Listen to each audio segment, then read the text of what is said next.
Alrighty, there we go. We are live. Everything seems to be working.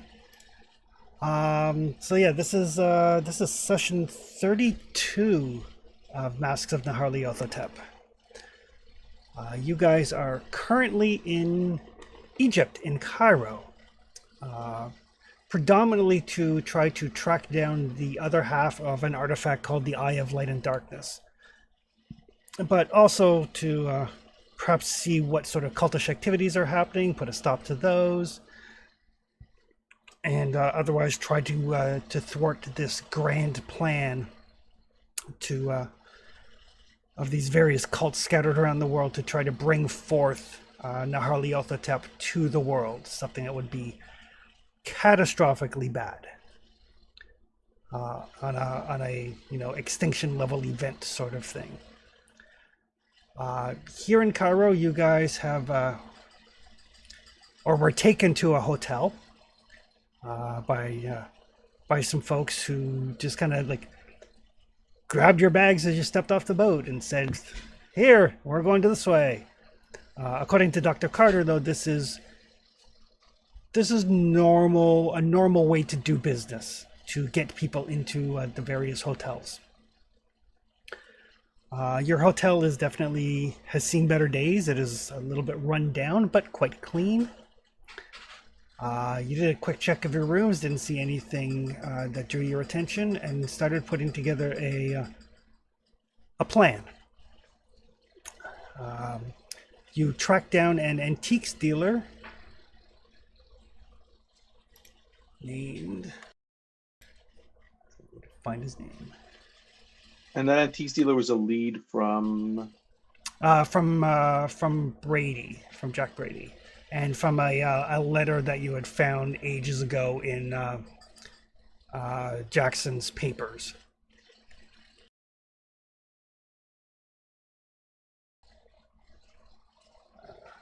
It'll be immensely easier if I open the right adventure.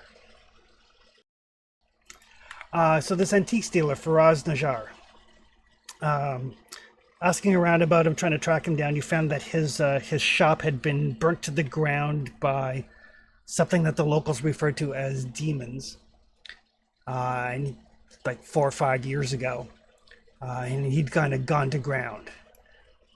You did manage to finally locate him and his new shop. He was not super forthcoming at first, but you did manage to persuade him to talk to you. And he imparted to you that he had worked with Roger Carlyle, with the head of the Carlyle expedition, and acquired some artifacts for him that he gave to a gentleman named Warren Bassart, who was Carlyle's agent in Cairo.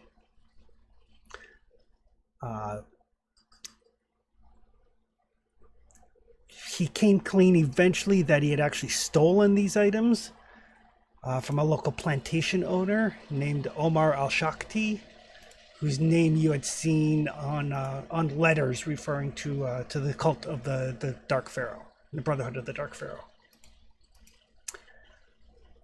The items that he had acquired were very specifically an ancient scroll that talked about a hidden room in a pyramid, someplace where the Black Pharaoh supposedly is entombed. He also stole a bust of the Black Pharaoh, one of which some of you had seen in England in Edward Gavigan's abode. He stole a small drum with mystical symbols on it, and a circlet with a large zircon, which Dr. Carter and Evelyn realized matched the description of the crown of Nitocris, this incredibly powerful Egyptian queen back around the time of like the 12th dynasty. Someone rumored to have magical powers. He impressed upon you the danger of the Black Pharaoh. He pretty much wants nothing to do with them. He's really only comfortable talking about them on holy ground where he believes he is safe. But pressing him, you did find, he did let you know that he's heard that the Brotherhood stole a mummy from one of the various expeditions around the pyramids, an expedition based in Memphis. And through his contacts, he's heard that they are interested in an item that is currently located in the Mosque of Ibn Talan, one of the major mosques here in Cairo. And he advised you, if you were looking for more information on the Carlisle expedition or maybe the cult, to seek a woman named Nuri in the town of El Wasta, which is probably from Cairo. It's about 80 kilometers. It's about 11 kilometers southwest of the pyramids, and about 80 kilometers total from Cairo. Apparently her son worked with the Carlisle expedition while they were in the region.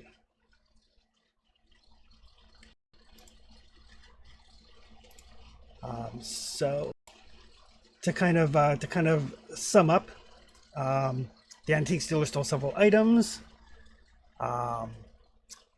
He found out after he stole the items that Omar is the high priest of the Brotherhood of the Black Pharaoh. So it's not like he stole from like just somebody. Like the Brotherhood is after him, and he is being very careful.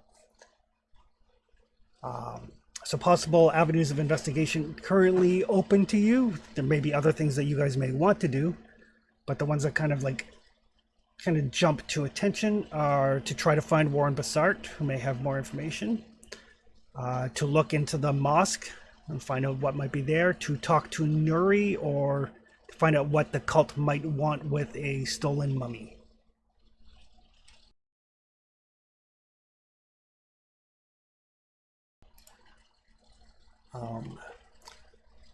But with that, oh, and you guys also have a dragoman, a go-between / translator to help you navigate through the city of Cairo. One of the gentlemen who helped you find your hotel. But by the time you finish with the gentleman, it is getting on to about 2:30 in the afternoon, kind of like the hot point of the day. And you guys are free to do as you would like. We have a new player joining us. So once you guys kind of get back to your hotel, we'll just assume that he has been waiting for you. He's been contacted by the lawyer, by Ramsey, to assist you in your endeavors.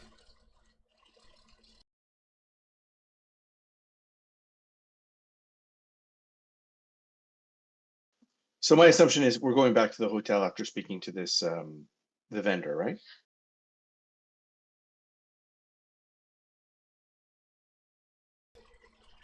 I think you're muted, Anita.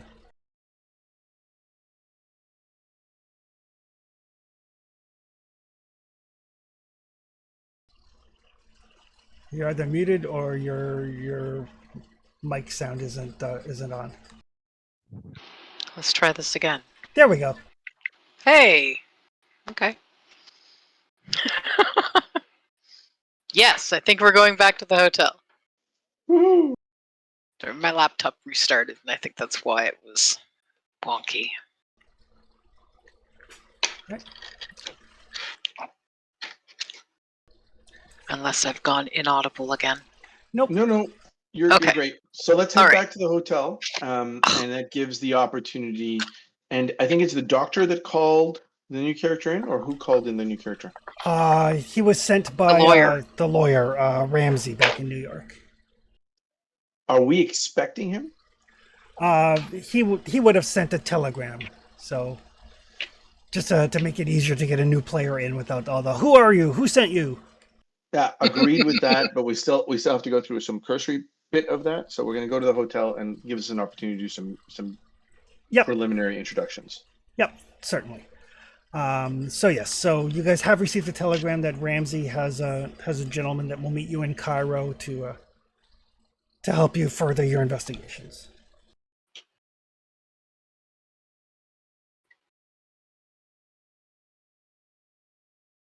So we head back to the hotel, and he's waiting for us, I assume? Yes, just because I like to get new players in as soon as possible. That's fantastic. Is there a restaurant in the hotel? There is like a little cafe type of thing. That's where I would be. And the investigators are not hard to find since they are for the most part We stand out a bit. for the most part they are very like American or European centric, and it looks like they have gone shopping to try to blend in the way a tourist tries to blend in. And the fact that they are currently the only guests in the hotel. We're the only guests? You guys are the only guests in the hotel. On the plus side, though, you guys do get exceptional service. I You bet we remember do. remember when they said they couldn't find rooms adjacent to each other and I called them on their BS? Yeah, that's it. The whole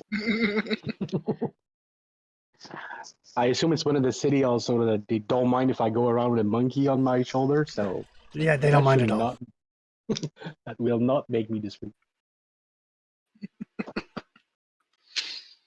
Okay, Yeah. so we sit down. We go to the front desk. I'm assuming that we say they tell us that someone's waiting for us, Yes. and then we go to the little restaurant. Oh. Were we expecting someone? We were. The lawyer said that he was going to be sending help of some kind, but wasn't too detailed on what kind of help he was sending. I asked for help when we were in Hong Kong, but it took some time to find someone. A little bit of time. Yeah, and I'm not sure if this was their first destination. I don't know if they bounced from place to place trying to catch up to us. Oh dear. Sort of hope not. That would be awkward. I'm just looking forward to someone who can help us go through all this legal stuff, right? So I'm assuming it's another lawyer, right? He's Oh, I Well, have I don't no think- idea. I asked for someone from the book and not from his personal contact. So it's one of Brady's connection. Are we going to get a Marine, as we say as we're walking into the restaurant here?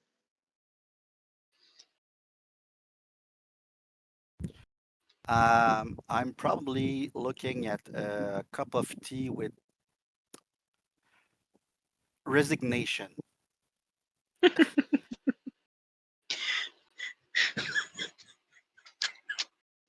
That's the man, I say. That's from across the how way. we feel. Yeah. That seems appropriate. So Alvin's going to walk over. I'm assuming that the people are following. He's going to Yeah, stand up and extend my hand. shake his hand. Jerome, Alvin, I think you're the posse I'm supposed to join. well, I like the term posse. My name is Alvin Sharp, though. These are, I was going to say my associates, I look back, but I guess they're more of my partners.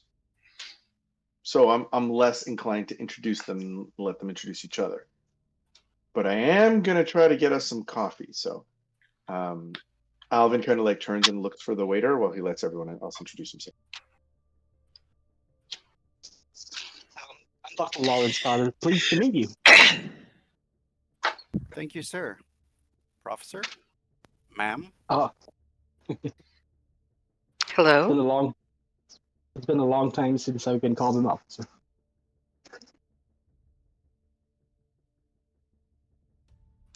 My name is Evelyn.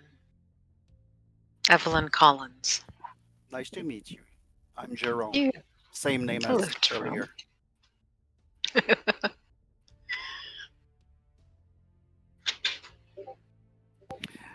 Jerome is kind of mid-sized, nothing is really remarkable about his sizing or his, but he has a boyish charm. Pretty boy.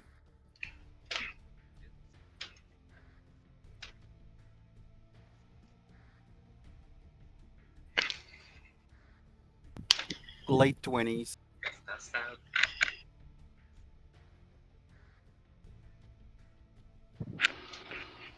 I assume if you've been contacted to give us a hand in this mess, you've been made aware of, well, at least corollary of the kind of situation we're in. Absolutely not. Um, I was I owed Jackson for help, and I'm a man of my word. Did he ever mention any cult or cult related problems?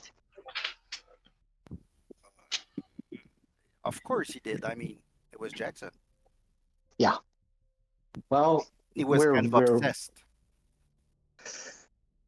some of the more tricky and dangerous part of those we're in the thick of.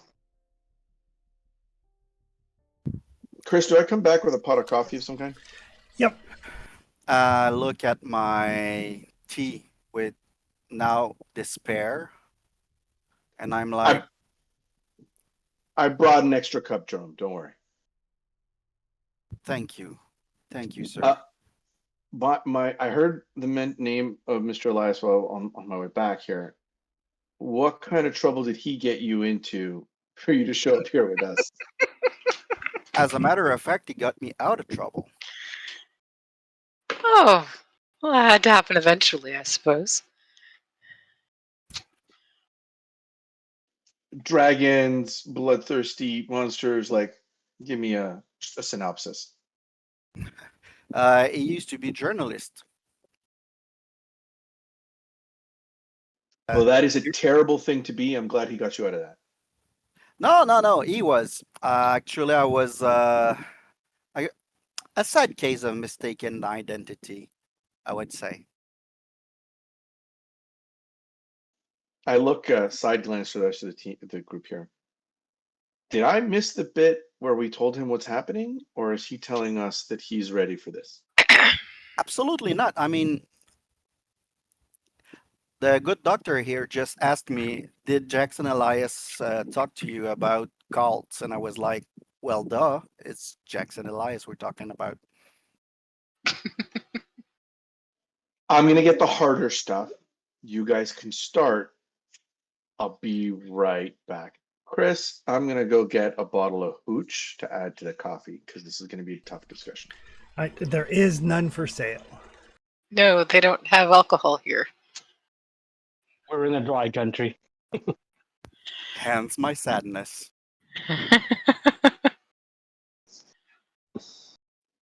I come back with the Turkish coffee instead.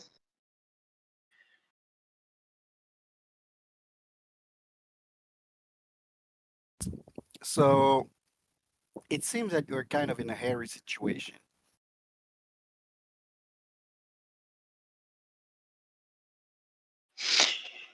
Well, I suppose that's one way to put it.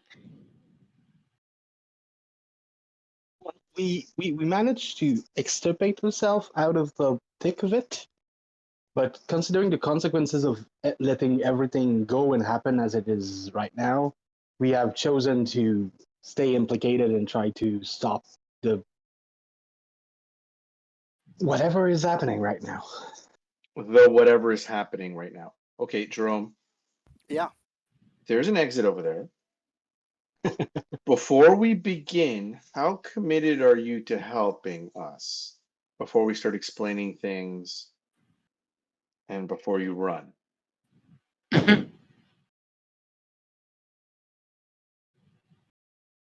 I am not known to be a runner.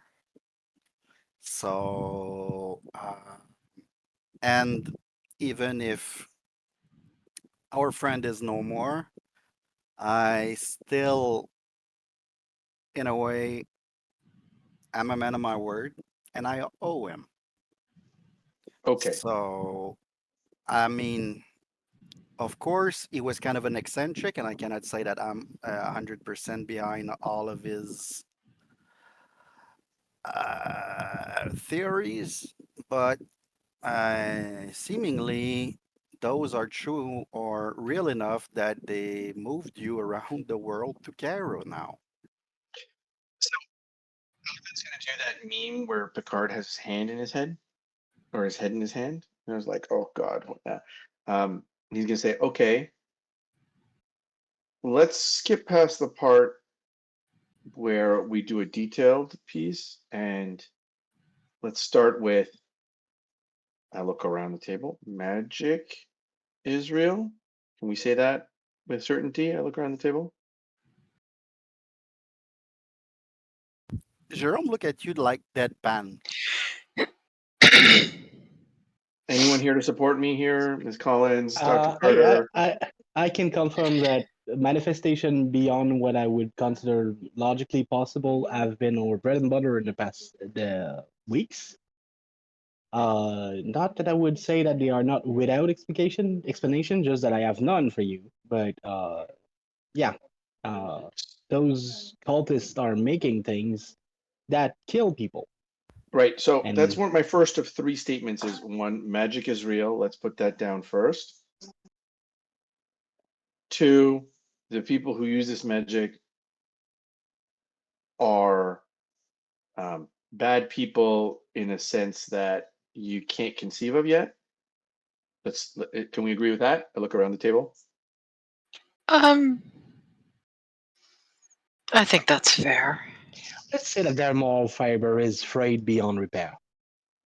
Right. And three, we have 6 months before the end of the world, and no one knows except for us. At that phrase, the deadpan look in Jerome's face, he's gonna be pale. Like 6 months is short. Am I wrong? Did I miss a week? It's like 6 months, right? I look over to Dr. If Carter. I Mhm. if I Oh, if I follow my calendar, I've been counting the days. We have a bit more than 7 months. sorry, my apologies. I don't want to rush the end of the world. 7 months until the end of the world. I'd rather be in advance than late. It's a professional courtesy. At this point, Alvin is waiting for Jerome to get up and leave, so he's kind of evaluating what you're doing. Jerome's gonna reach into the inside pocket of his jacket, get out a flask, um, try to open the flask and be totally um, despaired that it's now an empty flask and he cannot spike his own drink and take a sip of coffee like,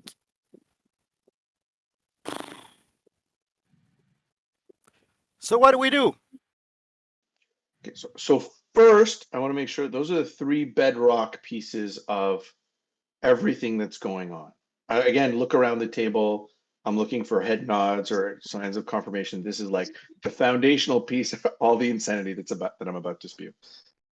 Uh, Dr. Carter just nods on the side. Yeah, mostly. So the specifics, too much detail. In summary, Well, we can whatever you want to believe in everything we've said. If you choose to stay, you will confronted by those, and you can make your own judgment of them by that point.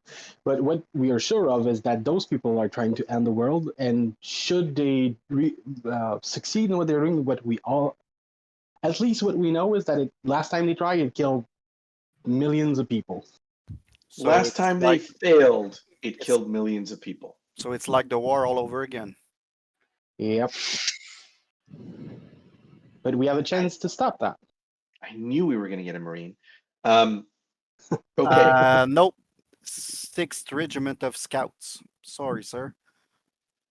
Yeah, you don't need to salute me. I don't have a rank. But there's too much to share today and there's too much to do. So you're going to have to learn on the fly.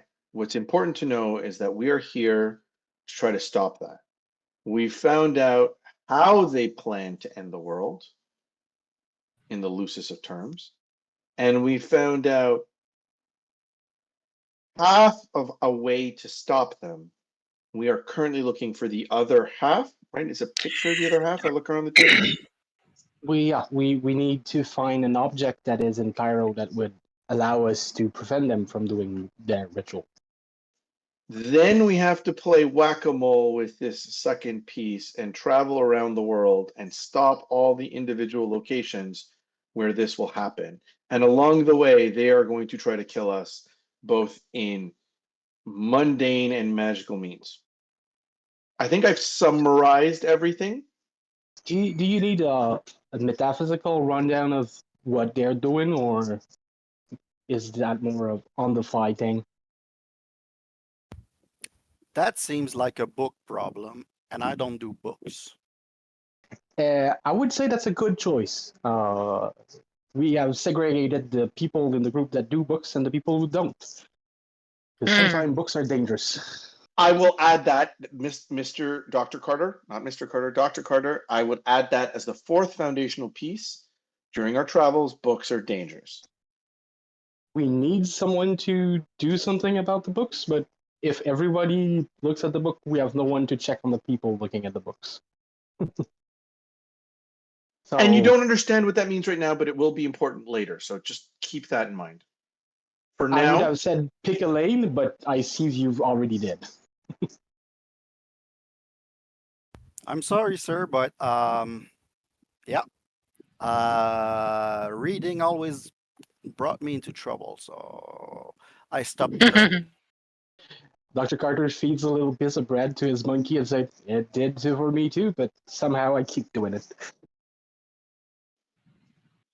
so Jerome, we're going to pause your education for a second because we still need to make decisions and the rest is going to be on the fly. So I turn to the rest of the group. What do we feel about what we just learned? And is any of this getting us one step closer to that other half of the drawing? Well, we have new people to follow up with. That's never really a bad thing. I mean, anything that speaks of the Carlisle expedition could get us closer to where the other half of the eyes was abandoned. We could do a cold checkup and check with antiquarians in the city, but I guarantee you there is way more antiquarian in Cairo than we have days to check up on them. But any action of the cult could lead us to some interesting development that we could follow up on. But also the information we have on where the Carlisle expedition and who they interacted with could help us locate the eye. Do we believe, again, Evelyn, Dr. Carter, Miles, if you have any insight, but do we believe that the Carlisle expeditions are the ones who broke the seal? Or do we believe that the seal was broken and they just happened upon the broken pieces afterwards?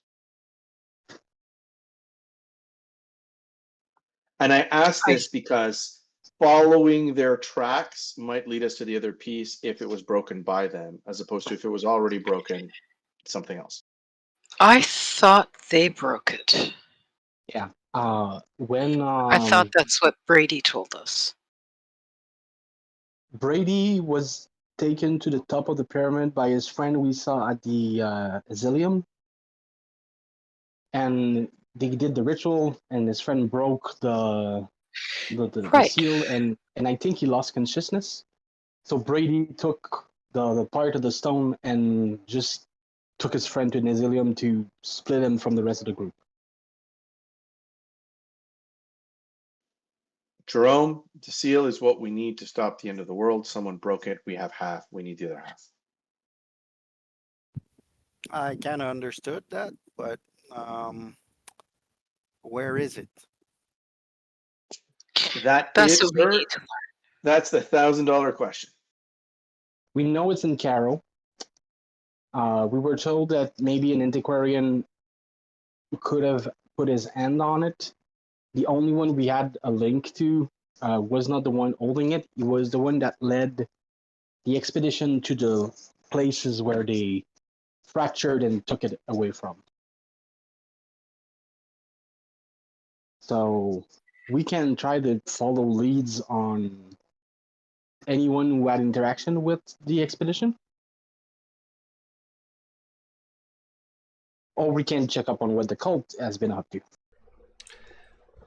And Dr. Carter, since as you're thinking about this, as a fairly renowned Egyptologist, you are aware that the Egyptian Museum in Cairo is an absolutely like staggering storehouse of Egyptian antiquities, and in particular, it has the world's largest collection of Egyptian occult material, including like hieroglyphic scrolls and stuff.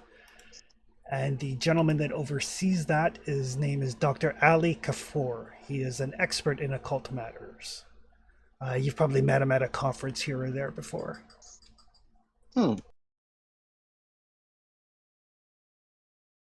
There is also a third path we could explore.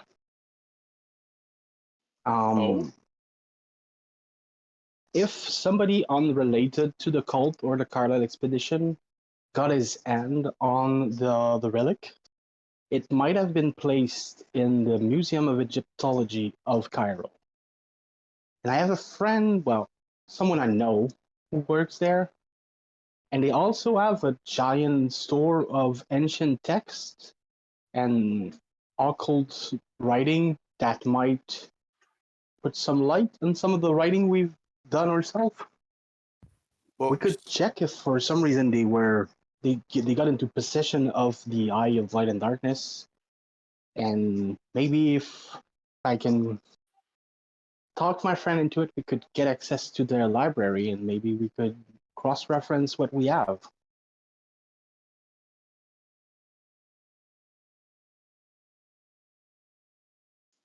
I feel like you're asking for permission when that's really not mine to give.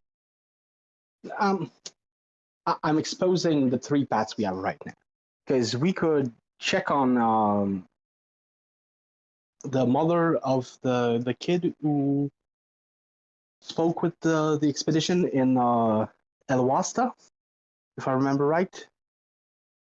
Or we could try to track down Warren Bessar.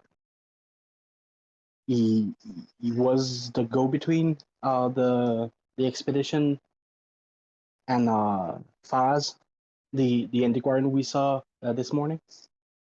Let me give a counterpoint. When I've been hired to go find someone or something that was conveniently lost and or stolen, first person I ask is who saw it last, and then we go there. So we know who saw it last. It's a crazy person in an asylum. Yes. And we know where this pyramid is, right? No, we don't. Which means that that's not an option. So the only thing just as a note, according to what Brady told you, it was the pyramid referred to as the Red Pyramid. That does that help us? I'm asking you, Dr. Carter. You're an Egyptologist. The red. Yeah. Is there a pyramid that's red? It's not a pyramid that I know of, but it might be a nickname that of one of the pyramid, or it may be referred to it as the Red Pyramid in some of the texts. You can make an archaeology roll. With pleasure. Is somebody hungry? I'm gonna grab food. Always. Yeah, the day's been long. I stand up and I'm going to get some food at the coffee and just saying under my breath, "Fuck you, Jackson. Seriously, fuck."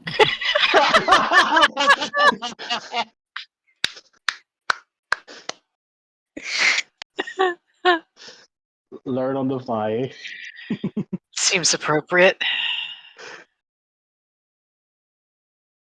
Alvin says, "I like him." I hope you'll keep liking us, because this is a bullshit job we're getting him in on. Right. But Uh, else, if we don't do it, the world's end. So Right. The Red Pyramid. The Red Pyramid, also referred to as the North Pyramid, it is the largest of the pyramids at the Dashur necropolis. So named because it was made with red limestone.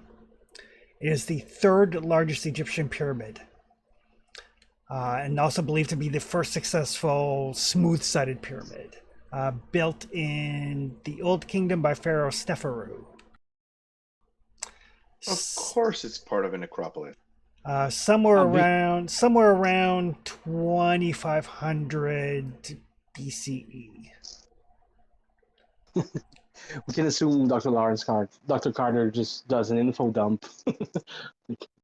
There's nothing in there that I would not tell you. So we know the place where it was broken, and we know the crazy person who we need to speak to.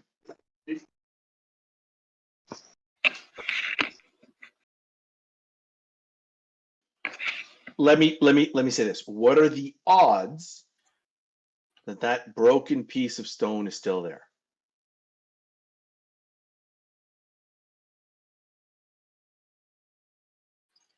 I would say pretty slim. So maybe we go interview the guy first, talk to the crazy person first, then go to the pyramid? I think there's a chance because the symbol is only visible to people who did the ritual. No, that's not right because we saw it on the piece of stone that we actually got. It was only visible to the people who did the ritual before it was broken. So if somebody saw it, they probably grabbed it. Whoever saw it was probably close when it was there at the time. Because it might have been just left on top of the pyramid. Because it's not a place where you often go, like on the top of it. Show of hands. Go to the pyramid. Or Well, the Uh, other option is go interview our crazy friend. Crazy friend? We have the name of the mother of the people who guided them. We have um, the mummy and the mausoleum that interests the cult, where one mummy was stolen and the Muslim they wanted to, not mausoleum but mosque, they wanted to steal from, that we could check, or we could go to the library, or I think that's our option, or the pyramid. We have lots of options. When I normally look for something that's been lost or stolen, you interview the person who last saw it, and you go to the site where it was stolen. First. we can go. Sounds fair. I mean, I won't be climbing any pyramids, obviously. But So my question I know how to drive. is, which one of those two do we do first? Let's check the pyramid just to get it out of the way. The pyramid is less likely to pull a gun on us. Quite. Unless something goes very, very wrong. Miles, you agree? Odd. That's fine. I don't have a preference either way. Jerome, get it to Yeah. go. Of course, sir. Is there anything else I can do, sir?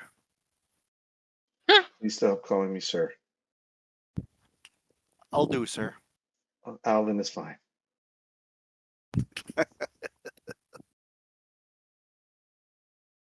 I'm asking for the sandwiches to go. Okay. Make sure they're not egg, and off we go. I'll take one extra egg, please. All right. So just so you guys are aware, it's like basically at this point it's 4:30. The pyramids are about 20 kilometers away.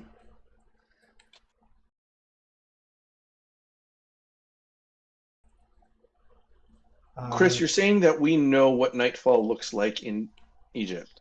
Are you implying something that we need to be actually very aware of? Just wondering if you want to travel if you get there and then investigate, you'll be traveling at least partway through the desert at night. I don't know if you want to do that or not. Not without I'd say no, provisions. but that seems to be the predicament for everything you are doing, guys. So Can we get close, spend a hotel and do it early in the What time is it? It's about 4:30. 4:30. Oh, I mean, 20 kilometers in Cairo, what does that take in terms of time? By the time you like find a vehicle to rent and drive out there, looking at probably an hour and a half or so.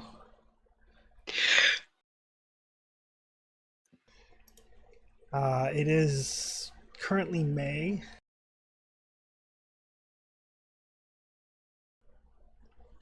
So the sun sets at about 7:40.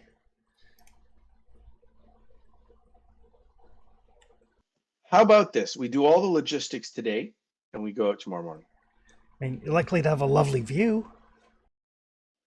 I mean, like we can get the vehicle, we can figure out where it is, we can do all the logistic pieces today, and then tomorrow morning we can go. That seems I like think a sound so. plan.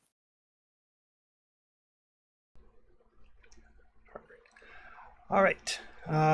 So somebody can give me a either a luck roll or an Egyptian roll, or you can just give your Dragoman a bunch of cash and tell him to get you a vehicle.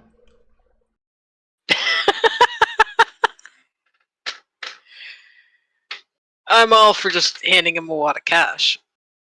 Unless someone wants to make some rolls. We Well, have an Egyptologist. Yeah, and cash is not. Um, it's like books for me. I don't do cash much.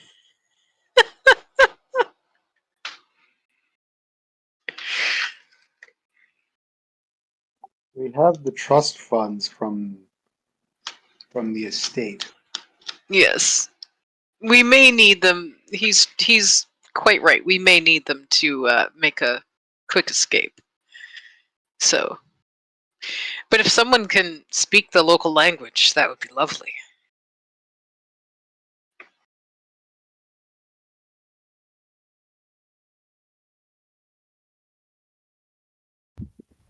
Chris, how much is a telegram? Not terribly expensive. Basically, the group has an endowment from Jackson for their investigation, so we largely don't worry about money. So Okay, I'm gonna send a telegram to the lawyer saying, "What the hell am I supposed to do to help them?" okay, it will take some time before he gets back to you, but I know it's just like purely yeah, impulsive. yep. What did you get me into? What the hell? Hashtag what the fuck. Hashtag Aqualize.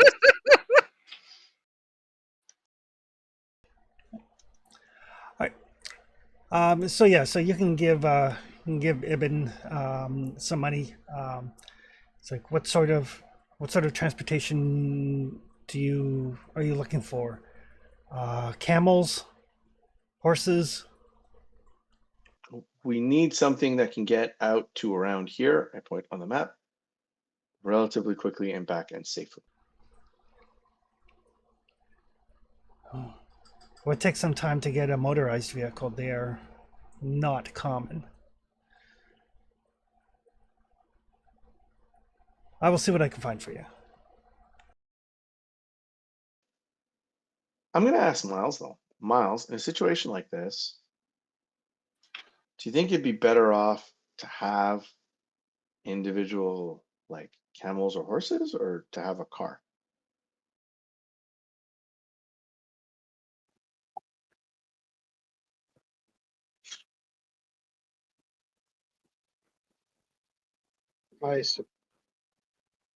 Well, the car would be faster, but you don't have the mechanical problems with a camel. So If I might, if your concern is quick escape, you would want the car. If you want something closer to possibly something stealthy, then you probably would want the camel. I guess it depends on your approach, your what you want to do. multiple person on multiple camel can lead to multiple problems.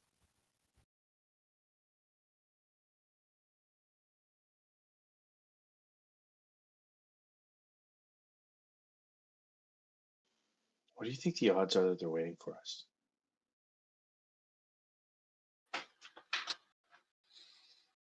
Pretty low. Each time you say something like that, I think they get higher. Oh, yes, you definitely knew Jackson. I don't think they're going to be, unless they have someone who just lives there constantly.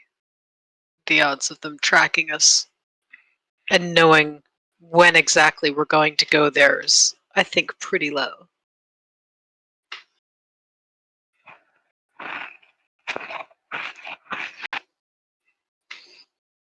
I could be wrong.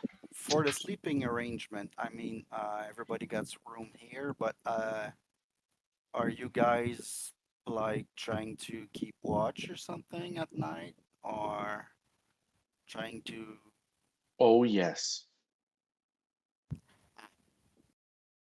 Last time we tried not to keep watch, a dragon tried to burst through our ceiling. Totally normal.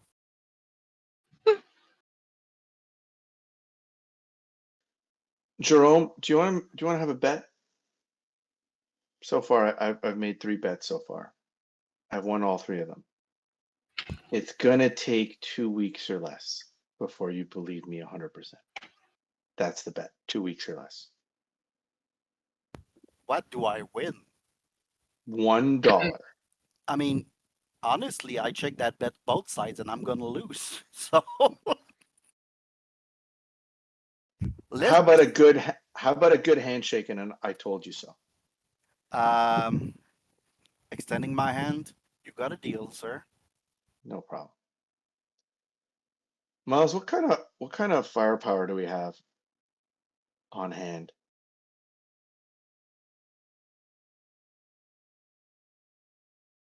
You brought a rifle, right? I brought mine too. I thought I brought a big ass gun and another one, but it says my inventory is empty. It's under your combat tab. Oh, thank you. I can't speak for anybody else, but I have a automatic pistol and what's a lever carbine? Like a rifle, like a bolt action rifle? Like a lever action rifle. Like a Oh, Winchester. okay. Yep. Yeah. So, yeah, so I'm carrying an automatic pistol and a rifle. I don't know about anybody else. I have a lever rifle too, and a big knife. And Dr. Carter, you're packing your trusty shotgun. Um, shotgun, rifle, and 5 knife. What are you teaching? Honestly, right now he's teaching survival. So okay. It sounds so much more dangerous when he just says it like that. That he just has 5 knives and doesn't explain anything. At least it's gonna be interesting. Don't worry, Jerome. They're magic knives. I'm not worrying about anything at all. Yet. And then Alvin says, I'll take first watch. Second, Alvin says he's gonna take first watch. I'm gonna take the second. Perfect. All right. So you guys kind of, have supper and, kind of talk into the, into the evening at the very least. And How many retire to sanity rooms? check for their all of their stories? None. Those will come with time, though. But in our room, there are a bunch of books that are written in terrible languages and something that looks like it's bound in flesh. Yeah. Grandma?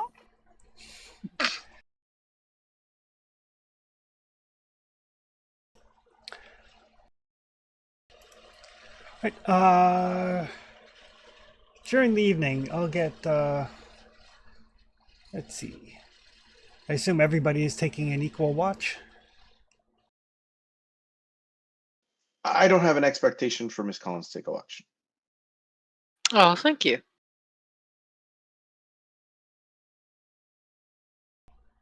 Right.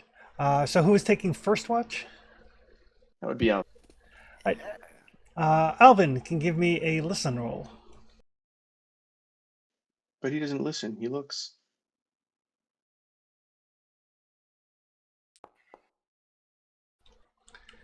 Apparently, I listen. All right. So as you're, kind of keeping an eye open, kind of like, moving back and forth between the two rooms, you hear what sounds like a little bit of a scratching noise from we'll say the room that Miles is in. Is this the same scratching noise that we heard in when we were in China? It's a scratching noise. How to not say yes? Okay, I'm going to take a close look at that, and I'm going to have my hand on my pistol. Right. So you kind of carefully like open the door, kind of listen in, and it sounds like it's coming from the closet.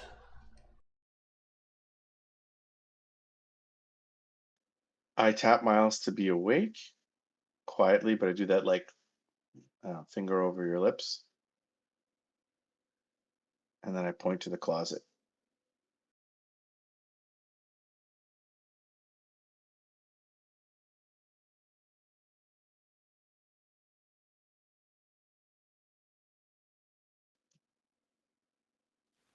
I'll quietly get up and I will grab my rifle and load it. Okay. I give him kind of like you stay back, and Alvin's going to move forward to open the door. All right. I open the closet. Okay. And both of you can give me spot hidden rolls. I thought you were going to say sanity checks. Depend if your spot.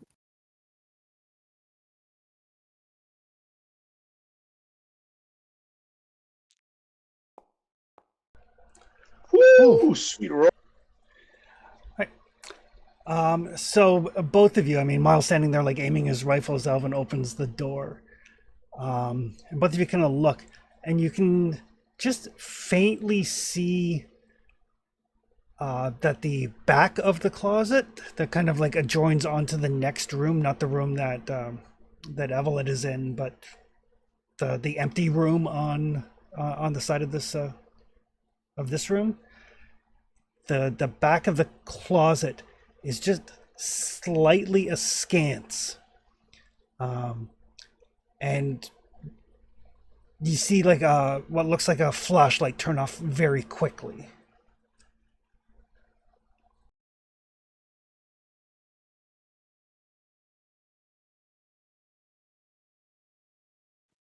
Can you? I just hear need to what take sounds something. like Sorry, I just got a call. I need to take this. It's going to be 2 seconds. I'll be right back.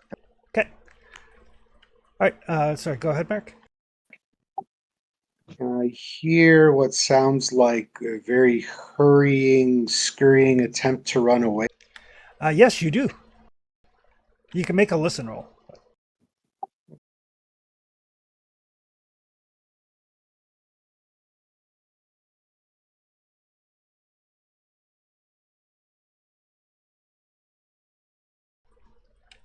Oof! All Sorry, of the I'm rolls. back. You're on fire. I'm back. Sorry. Yeah. So yeah, Miles, you kind of cock your head, and you definitely hear like very hushed voices speaking in kind of like rapid fire Arabic, and fairly hasty feet. And as you're listening, since you got the an extreme success, it sounds like they leave that room and go like out into the hallway.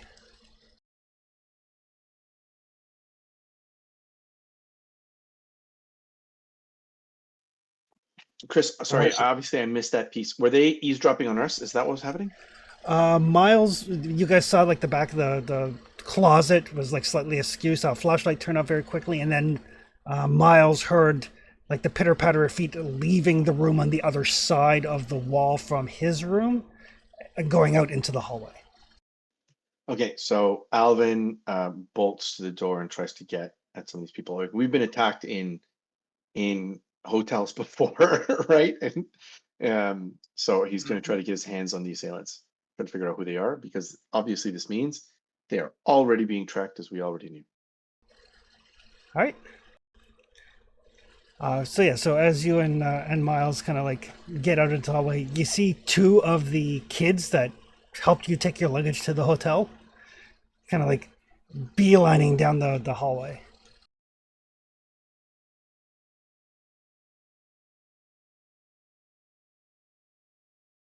Shit, it's kids. I yell, stop, stop. And I'm going to give chase, and I don't know if I should fire a warning shot.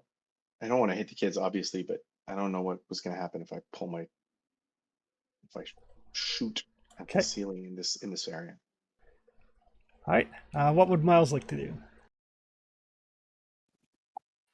I am just going to chase them for now. Actually, I'm gonna put the gun away, or put the gun at least under my bed if I have a moment, and then I'm going to just chase them down the hall. All right. We won't do a full chase sequence, but each of you can give me a let's call it a dexterity roll.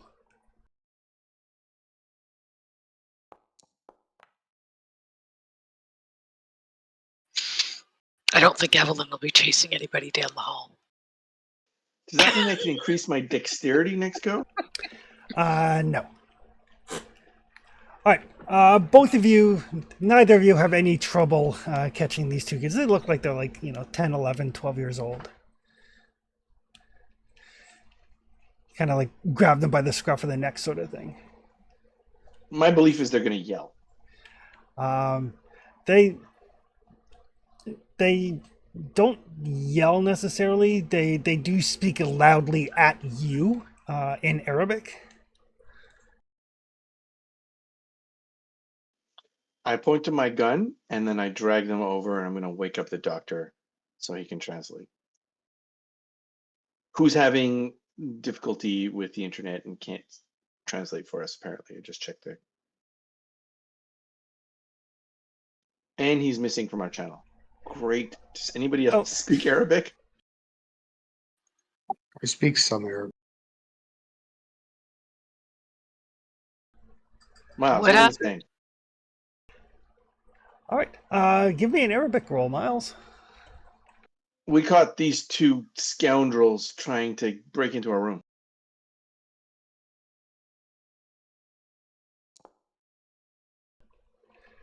All right. So yeah, they're speaking very rapidly, and you kind of have to get them like slow down, slow down, slow down, slow down. And then in a kind of a mixture of very poor English and very rapid Arabic to go with your very rapid English and very poor Arabic, you do manage to kind of get them, calm down and speaking slower and clearer so you can communicate with them.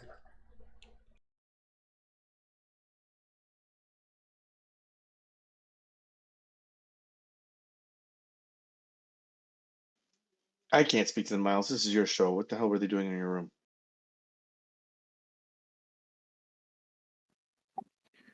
All right, so I'm going to speak to them slowly in my broken Arabic. Who hired you? Why were you spying on us? Or me?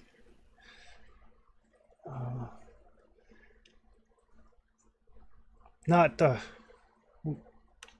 weren't spying. Um, looking for things to sell.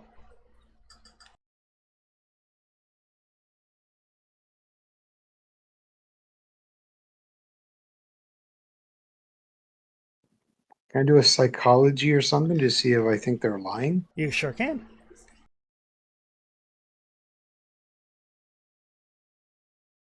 Do we have to know what language they're speaking to be able to roll that, or is that something like No, because it's like body language and stuff. may I participate as well? Sure.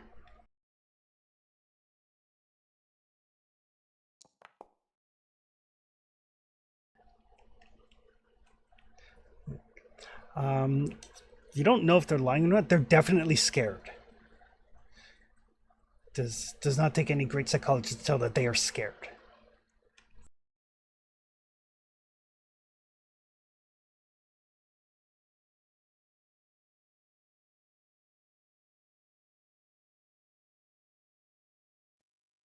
So even though I failed, I'm still weary of their stories, considering where they live, what they do, and such. Yep. So Oh, sure. I'm gonna raise my voice at them. I say, "Don't lie to me. Who the hell are you working for?" Oh, that sounds like an intimidation. Yeah, I'll try that. Do you raise your hand? Yeah, sure. I had considered raising my intimidation. Maybe I will if I succeed at this.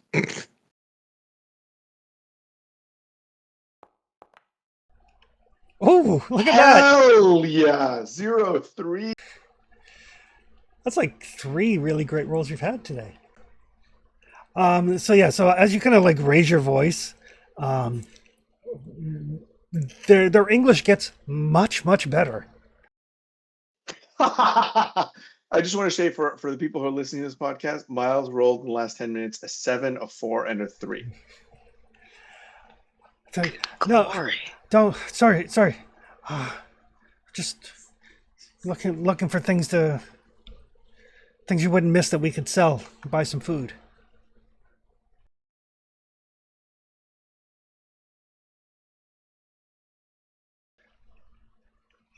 Tourists always have things.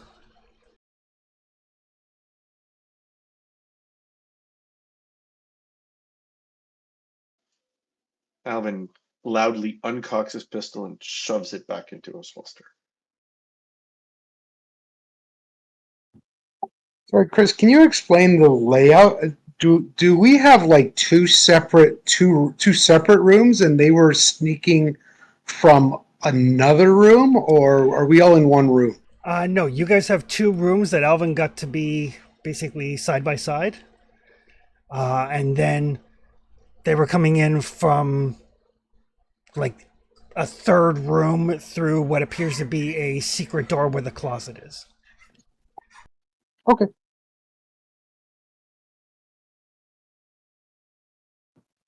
So I'm gonna go and I'm gonna just give them some money that could at least buy them a day or two worth of food. Right? They kind of take it and they look at you. They say, Now let me be perfectly clear. You are not to try to steal from us again. Do I make myself clear? Because quite frankly, I have no problems disciplining people who try to steal from me, even if they're children.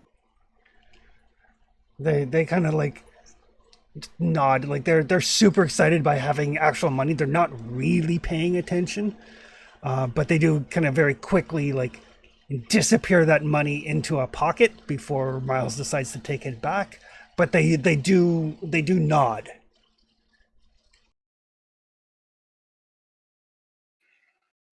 Miles, can Yes. I dig you the aside for a bit. I'm just like a half step away from kids. What if we hire for them to watch us? Watch us in terms of what? Like at night. I mean, they're able to get in here and take a look around. They'll know what to. I'm not opposed to it. Otherwise, I was going to file a complaint with the manager. They put us in a room with a secret door through the closet. Yeah, Exactly. kind of Whether or where I'm not. going. That's. Mm. Anyone knows how to get in and out of this place without being seen. It's gonna be these kids, right? So why not use that? I mean, yes. And a penny a day isn't terrible wage for them. It's not a terrible cost for us. And they're already scared of you, right? So they're not going to cross you. So is it time for my watch yet? Where does this go? This little exit through our closet. Third room over. Yeah, when you look at it, it just goes into the next room, and if you check like Evelyn's room, the back of the closet there also slides and leads into the next room. Son of a. Oh, that is disturbing. Sorry, Can can you you repeat that? imagine? It's brilliant. Yes, basically each of the rooms has a false door in the closet that leads into the next room, which is why she tried to separate you. This is definitely something that is part of the hotel.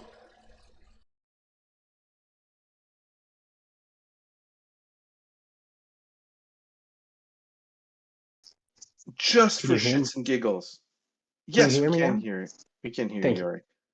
So Miles, I think it's a good use. They're scared of you. You can run this thing. I just want to check one thing. So Alvin's gonna step aside. Does that mean that I can do the entire side of the hotel from room to room to room to room to room just by opening these closets on one side? No, it looks like, because there's not two closets in each room, but it looks like the rooms are kind of paired up. So with this new information, we can ask to change rooms to rooms that open adjacent to each other, but don't have other ones going into it. Yes. Great.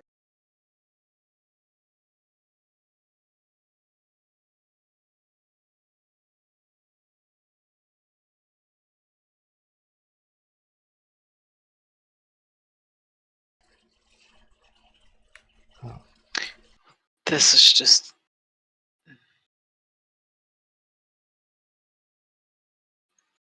unacceptable.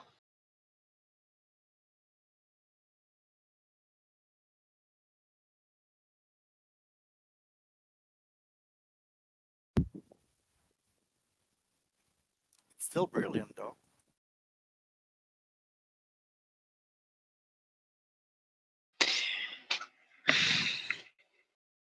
I would really like us to change hotels. I mean that, or we can just ask to be moved to the two rooms that connect to each other. Then no one can come in. There's nothing wrong with having another safe house though. Yes. And I think we'll need to check every closet now. Like the rooms that our closets exit into. Where do their closets go? Just back into these rooms? Yeah, in some cases it looks like the closets are kind of lined up. So like, if your closet is on the south wall, then their closet is on the north wall, sort of thing. Gotcha.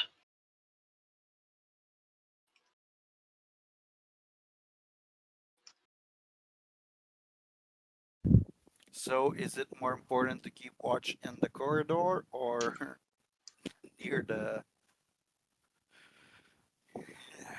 near the Once closet? we move, we should be able to hold that. There shouldn't be any other entrances.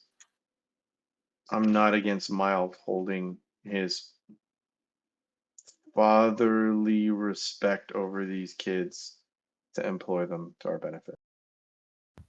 Yeah, but we can still move the beds to block the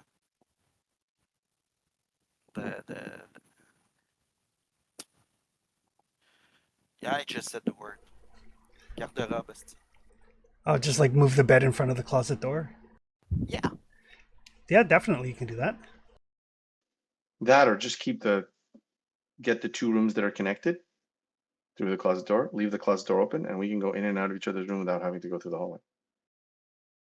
That too. The fact is, reality is there's a secret passage between those closets. So we need to use it or lose it.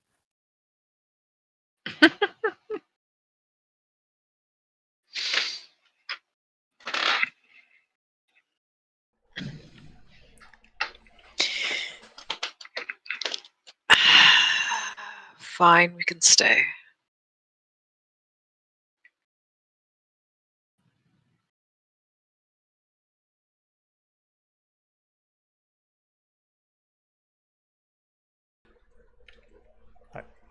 So the rest of the night passes uneventfully. Now that you guys are aware of the secret passageway and have successfully intimidated and or bribed the children. Why not both? So morning rolls around. When you guys make your way down, the proprietor of the hotel, Madame Patino, she's like, you can tell, like, you know, the kids have obviously talked to her, and she's like, oh, I apologize. Mhm. We were not aware that such things were happening. Of course not. I can of course move you to other rooms if you would like, and hopefully this will not reflect poorly on your opinion of this establishment.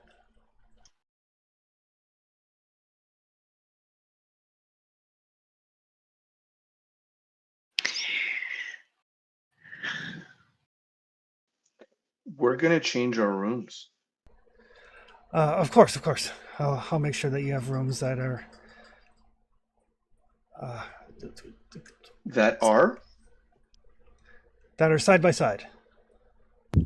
Linked Yes. together, you mean?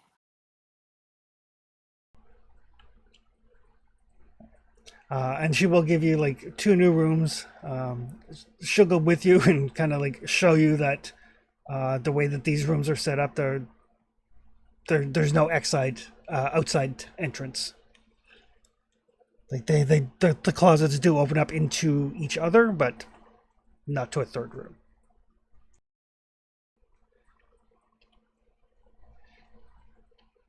Where's our guide? He's like waiting downstairs. The guide is the guy who told us to come to this hotel, and he was in charge of those kids earlier, right? He was. When we show up downstairs, what's his face like? You can give me a psychology roll. I'd like to try that too. Sure.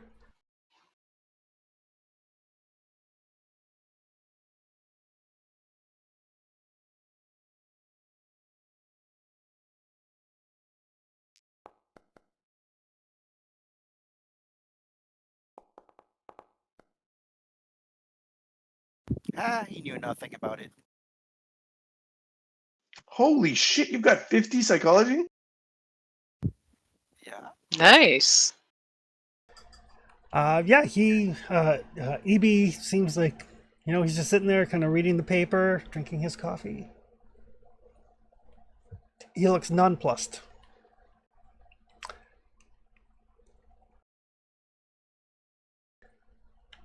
But yeah, the whole time, like, she shows you the room, she shows you that they are quote unquote safe. Apologizes profusely the whole time. She explains, like, business has been, less than good lately, and somebody has to make sure that there's still food on the table, and just think of the children, and if they don't have a means to make money, then bad things happen to children like So potentially robbing your honest customers is acceptable to you, is what I'm hearing. gotta pay the bill somehow. I would figure paying the bills would be, paying for your hotel room and such, and providing you revenue in that should be sufficient. Hmm. It used to be.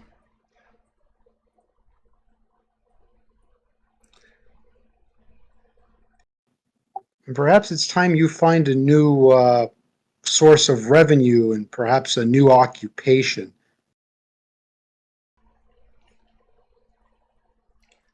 as well as giving us a discount for the inconveniences that this has caused us. And you see, she's kind of like mulling it over. She's like, she kind of desperately needs you guys to stay. But the idea of giving you a discount goes against her, like, the very fabric of her being. Cairo is a huge city. There surely must be a place that we can go where the accommodations would be at least average. Now you're just being insulting. Fine, fine, fine. A discount. No, I'm being brutally honest. That's not insulting. That's just matter of fact. I will give you a discount.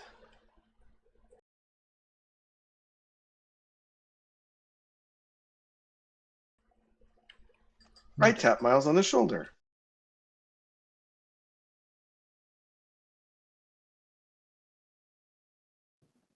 Yes? No, good job. I don't think I could get as effectively angry.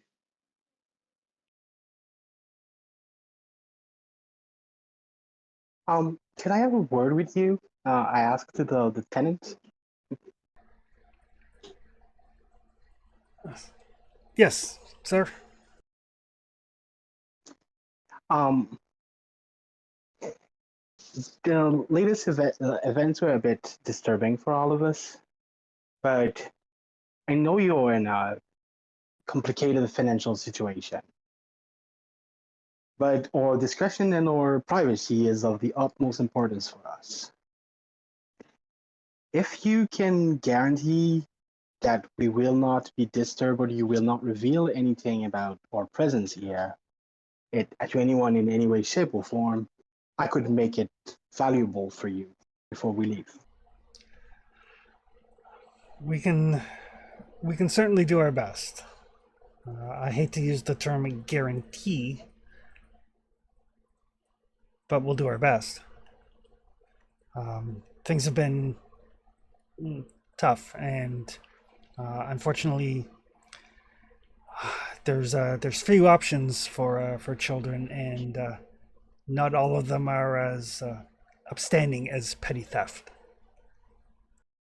Well, maybe with the promise of and the reassurance of a safe pay from outsiders, they could occupy themselves to something that would be more useful to us. Certainly. Pretty much anything pretty much anything, really. Keep your end of the bargain, and I'll make sure it's worth your time, and I'll see with my friend to hire the children for something more productive.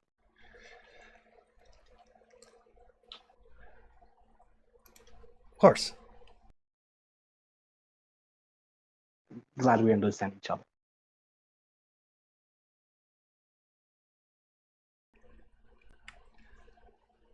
Right. Dr. Carter, are you about to build yourself a network of errand boys? Yes. I mean, the best way to keep them from messing with our stuff is to give them some money to mess with some other people's stuff.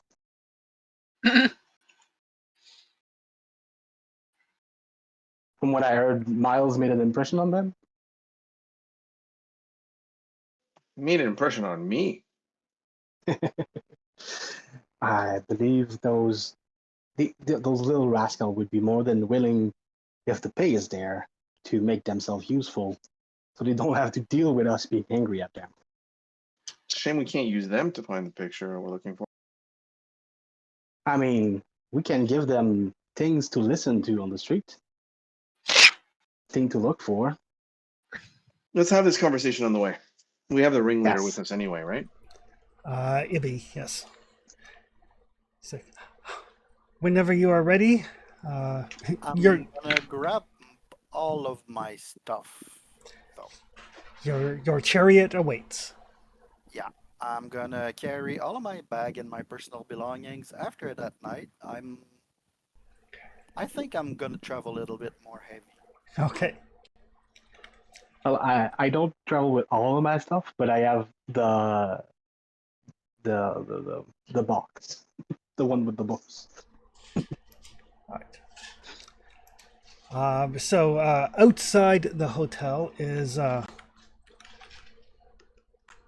here. I will see if I can get a picture and post it to the Discord.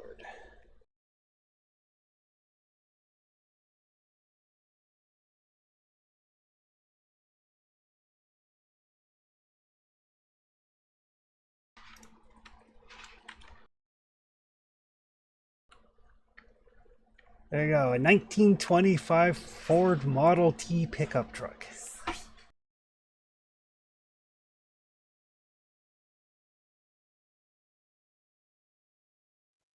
What's our guide's name again? Ibi Musa.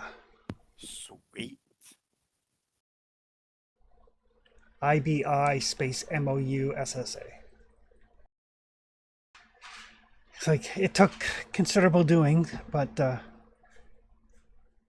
if you don't mind my saying, you don't like the sort of people that are accustomed to traveling via horseback or camel. You're not wrong. This is a sweet looking ride.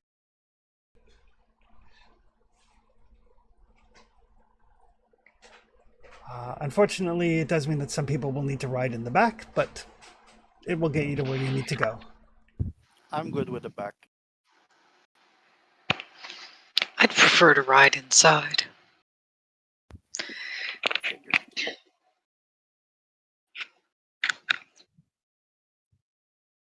I'm good with outside. I have no friend. All right. And I guess the important question is, who is driving? That's an excellent question. Isn't it I Evelyn? could. She said she's driving. I mean, with Luther not here, I can drive. I just have the base 20. Okay.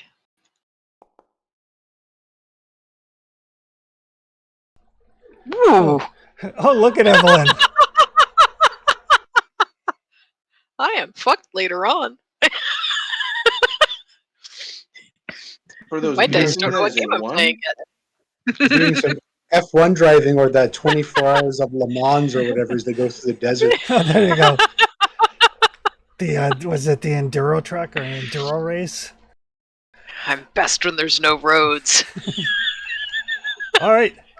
No roads, no police, no traffic laws, no lights. It's Stop signs. hard to drive badly when there's literally nothing around you that you can run into.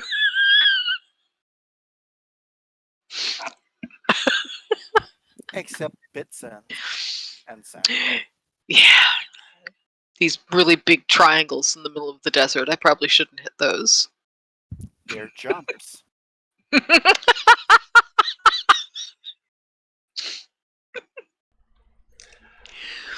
All right. So yeah, as you guys are like kind of like looking at this truck and kind of getting things in, like Evelyn like starts it up, you know, takes off driving. Driving through Cairo itself is time consuming. There are people everywhere, and a lot of the roads are not designed for vehicles. They are designed for camels and horses and pedestrians largely. So getting it through Cairo itself takes considerable time. But once you're outside Cairo and headed south, it's pretty easy going. There is like a, I'm going to use the term road, but more like kind of densely packed sand as opposed to the not densely packed sand.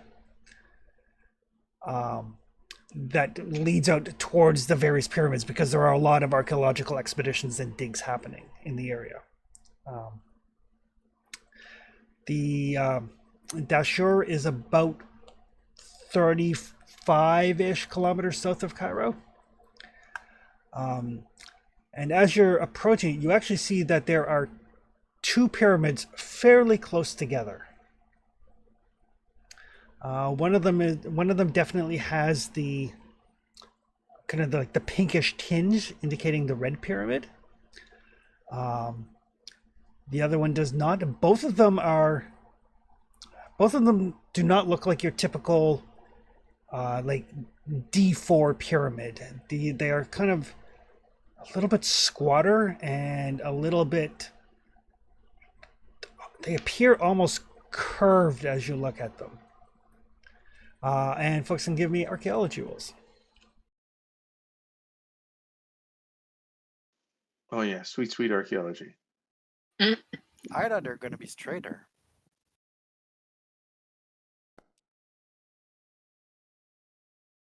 I rolled a 43. I only missed it by 42.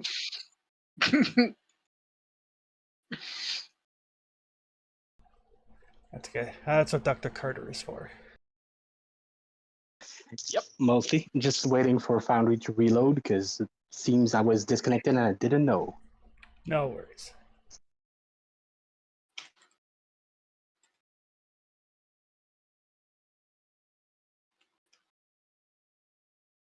Eventually it'll be on a computer, it's going to be easier.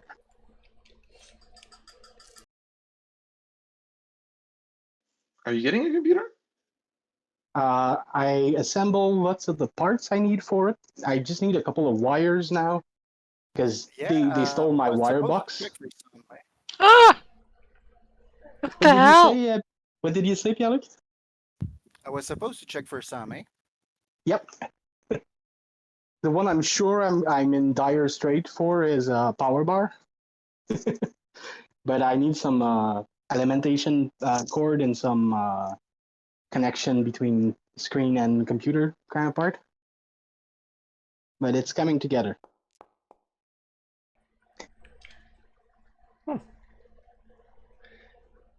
Did it roll? I didn't see it. You got an 89. Failed it by 9. You're lucky though, right? I might be. I don't see the skill, so I can't do it myself, but I'll be lucky on that one. All right. So as you're approaching Dr. Carter, you've read about these, you've studied these. Both of these pyramids, the pink one is the red pyramid, originally faced with pinkish limestone.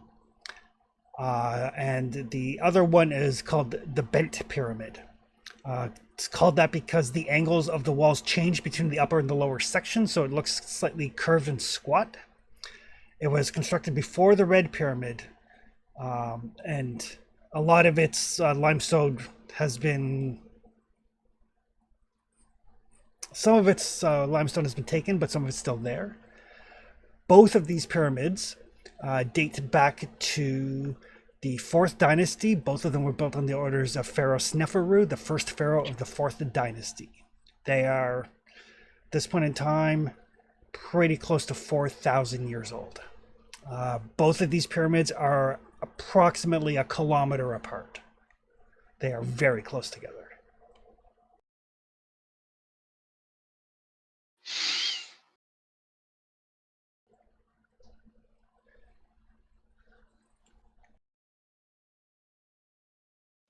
Doc, what am I looking at here?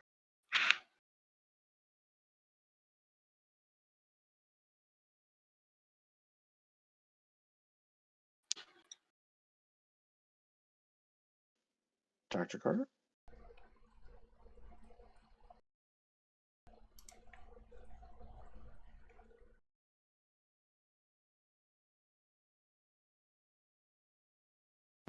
He was talking about a bent pyramid. Right. It's the red one we have to go after, right? And who has read Life as a God? I believe Evelyn has. Yep.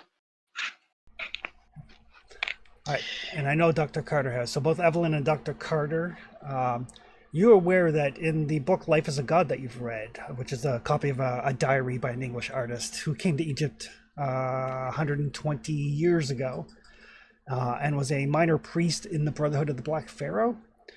Um, the Life as a God book, his diaries reference a hidden throne room within the Bent Pyramid.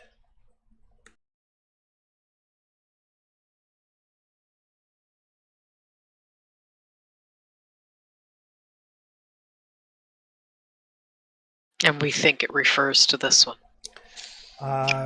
The Bent Pyramid is it's a proper noun. Okay. And that's the one that we're looking at? It's one of the two. The one you guys are, the one where the capstone was that Carlisle broke is the Red Pyramid. The Bent Pyramid is the older pyramid that's about a kilometer south of it. Okay. Which one are we at right now? Right now, you are approaching them. They're so close together that as you approach okay. them, you can see both of them.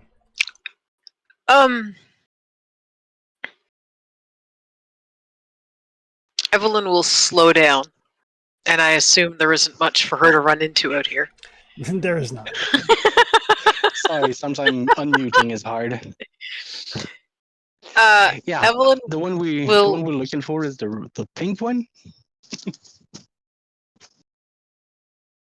the bent one. The pink one. The so-called red pyramid was made with pink limestone, so the one on that side. If we want to look for the seal there, Yes.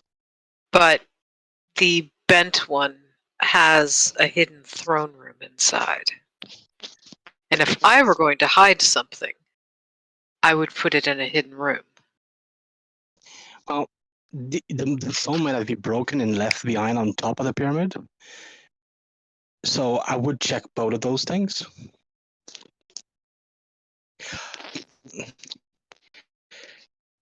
Chris? Yep. I've done some digs around here. Do I know if there are active digs or people watching over those pyramids? There are not currently active digs going on at either of these. There are no active digs in this area of the shore. But I mean, it's not touristy enough for like people to prevent tourists from choking around here. No. Tourists come to the pyramids all the time. It is probably the single biggest source of tourist dollars into Cairo. Yes. The throne room you're speaking of, that's the one from the book?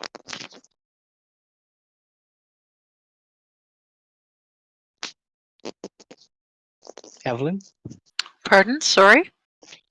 The throne room you speak of in the Band Pyramid is the one from the book? Yes. That would indeed be a good place to hide it if it's not where we think it is. That's what I thought. But like I said, they might have broken it and just left it on top of the pyramids where they broke it.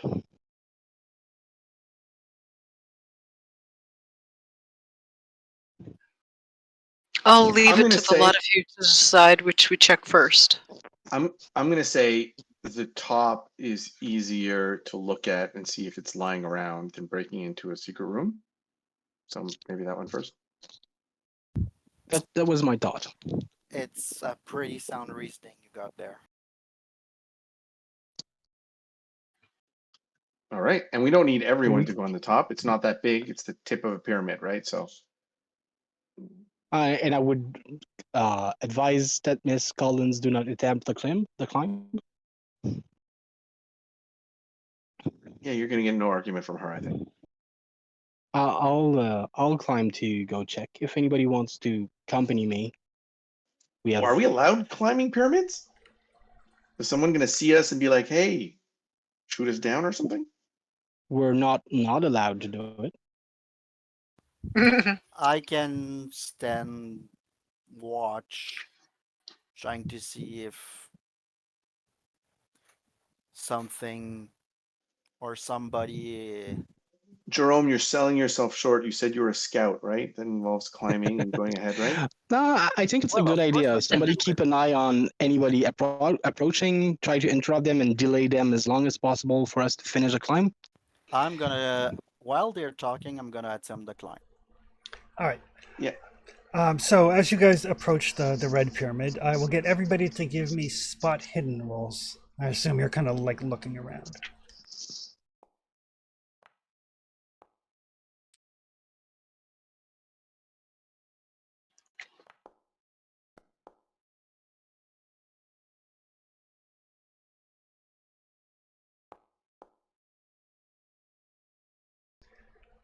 All right. Half and half. All right. Wow, that's so close though. 3%. Not quite. Yeah. All right. So Alvin and Jerome, since both of you rolled actually really well, as you're approaching the red pyramid, you do notice that both of these pyramids have doors on the north facing entrance. Dr. Carter, you're aware that's standard for a pyramid. The entrance is always on the north. The two of you also notice that the bent pyramid also has a western entrance, which is highly unusual. It is one of the only pyramids with more than one entrance. With the good success, the hard success, Jerome and Alvin, both of you notice there are 4 Egyptian soldiers guarding the steps to the northern entrance of the bent pyramid. There are no guards at the red pyramid. But only at the north entrance, none on the west entrance.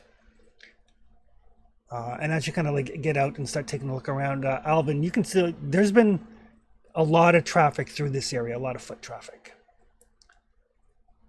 These places are obviously visited often by tourists. It's fairly early in the morning, so you're probably the only ones out at this hour, but it wouldn't surprise you at all if within the next little while people start to filter in. So for the climb, are we better to try that later on, or you want to go at it right now?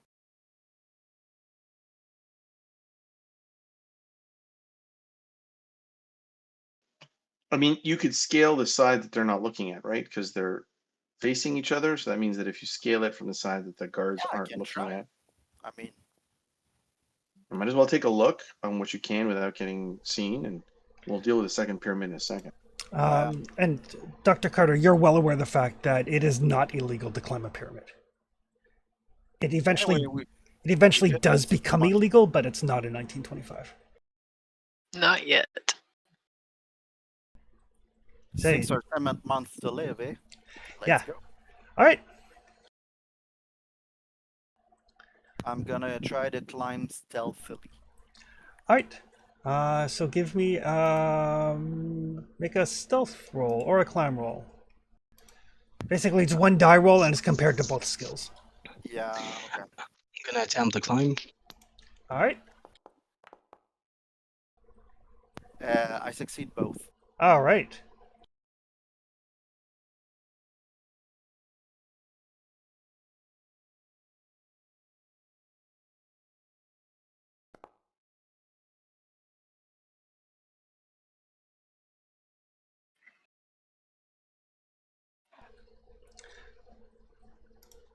Oh, and Dr. Carter as well. All right. I'm in the situation as before that I don't see my own roll. I see those of other, but not mine. Okay. You rolled a 22, so you're good. So as the two of them start making their way up, you guys are kind of watching, and it's a good climb. The red pyramid is 104 meters. Fuck you, Jackson. That's what keeps Jerome going. Hatred. Well, that means that the man keeps his word, though, right? God. Even though he's dead. So it does take some time to climb. So who's Yeah, we climbing all it? know. Jerome and Dr. Carter.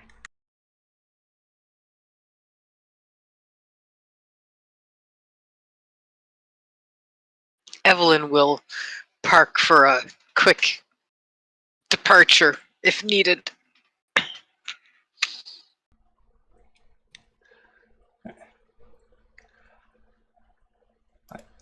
So yeah, the two of them take their time, get up to the top. At the top, it looks intact. But Dr. Carter, um, you can see just like this semi faint glow. If you didn't know better, you'd swear it was like the sunlight kind of reflecting off the stone. But as you kind of move your head around to get a better angle on it, the glow stays constant as opposed to sort of moving as you would move your head around. There definitely was something here at one point.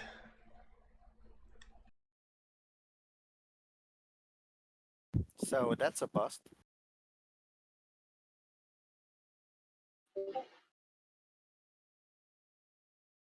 We needed to make sure because if we checked that place last, we would have failed them.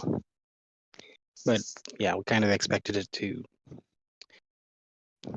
Maybe I it's think inside the pyramid. I mean, there's doors. we know they broke it here, but we might want to investigate if it has been brought somewhere else. And it was a capstone also. The stone in question and the capstone were in different material. Let me just check for a second if I see parts of it, part of that. No, it looks like authentic, age-appropriate limestone for the capstone.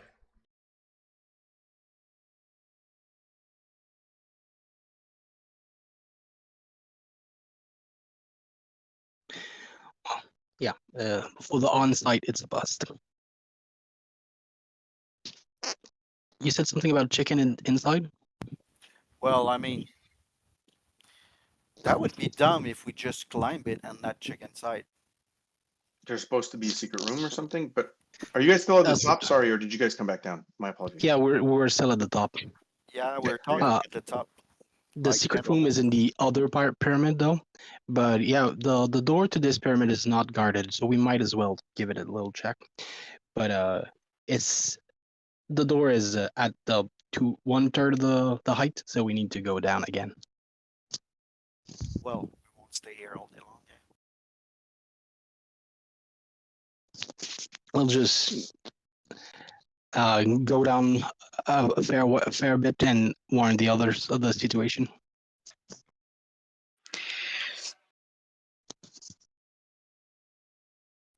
From the top, I can already make sign to tell you that it's a bust.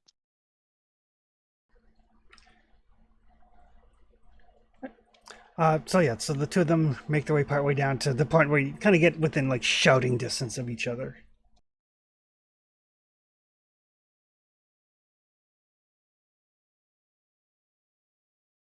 I'll let you shout, doctor. It's rude. Well, uh, the top is unconclusive. Want to check inside? I just want to know if the piece that we have, would it have fit up there? Like, what size of thing are we looking for? Yeah, the piece that you have is probably about the size of like two fists together. It would definitely form part of a capstone. But there's a new capstone up there. There is. And how big is that capstone? Regular capstone size.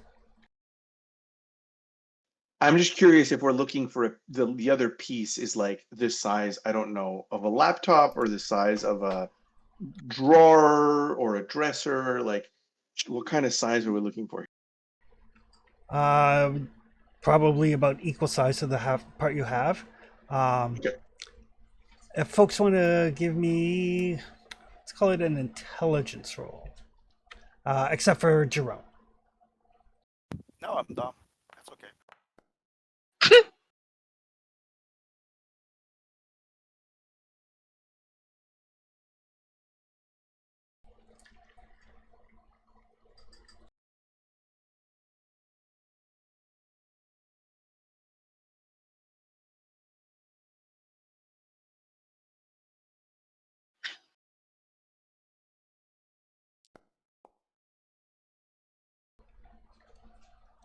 Right. Neat. Miles and Evelyn can roll as well. Sorry, did you want them from everybody? Everybody except for Jerome. Okay.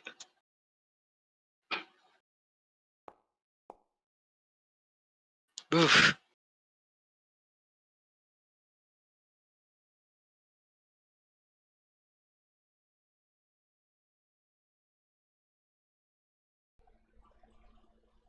Right.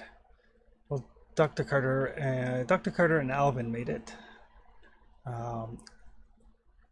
So when you guys talked to Brady, Brady told you like Roger basically broke the stone. There was a big explosion. When Brady went back the next day, he found that the pyramid had basically repaired itself, but at the base of the pyramid is where he found the stone. Son of a.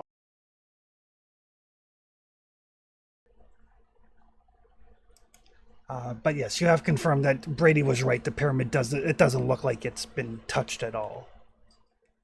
So what you're saying, Chris, is that we should excuse me, we would have to go search the base of the pyramid, which is so much larger than the top, looking for a random stone amongst thousands that's about the size, slightly smaller than a shoebox. Brady found half of it at the bottom of the pyramid.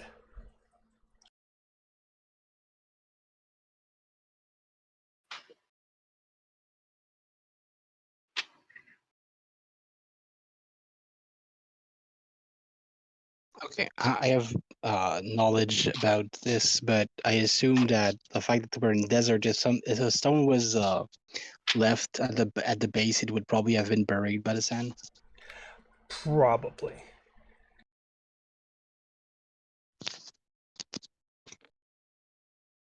Do we have any methodology to try to find something like that? I mean, one of the four cornerstone is magic exists. Can somebody just magic that part here? That's a fantastic question, Jerome. We should have had it that magic exists, and usually it's terrible. Yeah, that's probably what we should do next time. But the other point is the only thing that I know that would search over a large area in Egypt looking for something specific, like an artifact, some called, is called an archaeological dig. Yeah, that's why I asked if, since I have a knowledge of archaeological dig, if I had a plan to try to find out. But we can also check with the House of Egyptology in Cairo if they had found it or if it was brought to them. It's true. They could have found it, not realized what it was. And it's also a place where I can try to confirm lots of the things we have right now.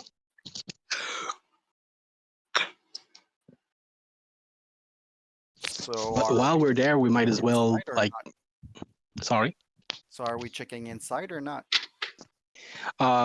While we did the distance, might as well check I around think and inside. we should.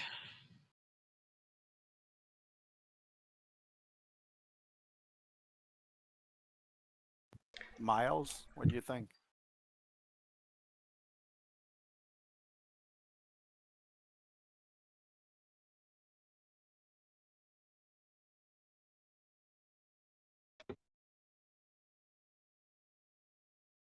He might be AFK. Yeah, he is Alvin, AFK. then.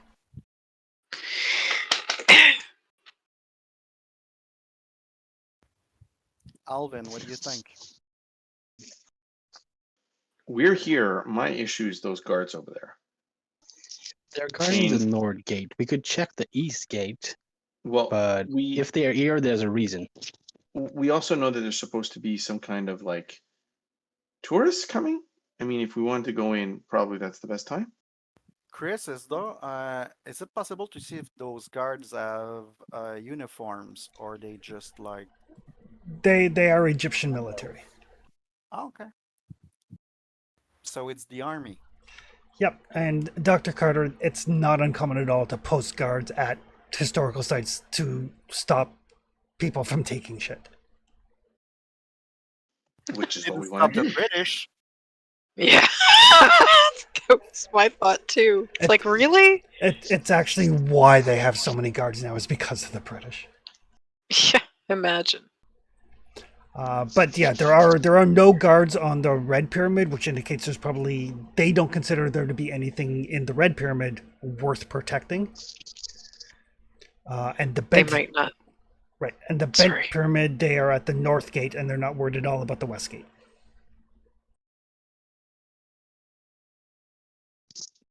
But all pyramids have a north gate, but only the Bend pyramid has an east gate. And if we're looking for a secret room, that might be our guess. We can. You said some tourists were coming? I missed that part. Tourists will be coming. That's why people come to Cairo. It's just you guys are here at like 9 o'clock in the morning. So we want to go check for the secret room first? Because we can investigate the Red Pyramid more, but for now our guess Strange leads to kind the of a Bend secret Pyramid. room though, with an open and public entrance. My guess is the secret room would not be the one that tourists are going through. But it might be accessible through the tour side because it's secret. We can check for reference in the book to see if we can have information that would lead us to it. Because See if we can search for find it, something. if we search it blindly, I'm sure we won't find it. But with some clues, maybe we can piece together where to find it.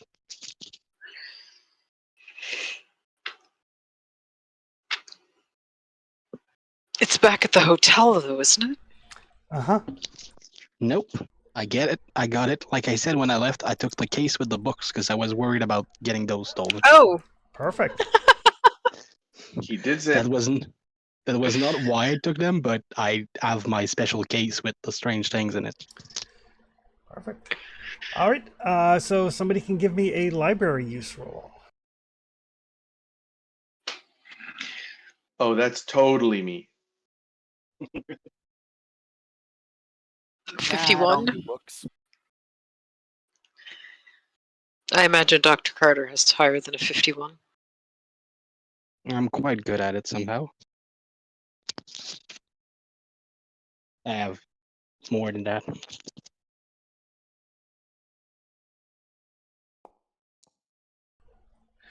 Good thing. Whew. 85 and still succeeded. Holy crap. The only reference that you can find regarding the whereabouts of the secret room is a part of a fragment of a poem or maybe a dream that this guy wrote because he was insane and writing a diary that says the white way leads to darkness, illumination, and temptation. That sounds like the way we'd like to take. The white wade. The white way, The white way. leads to darkness, illumination, and temptation.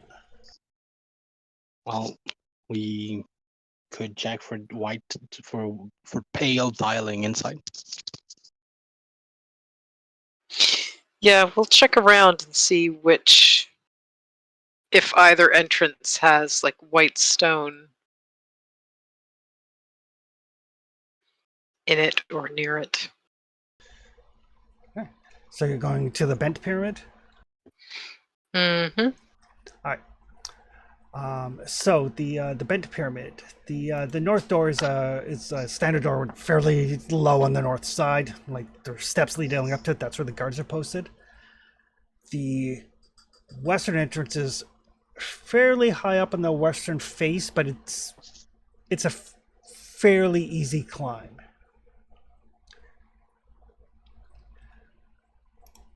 Why would they put a door there? Doctor, can you?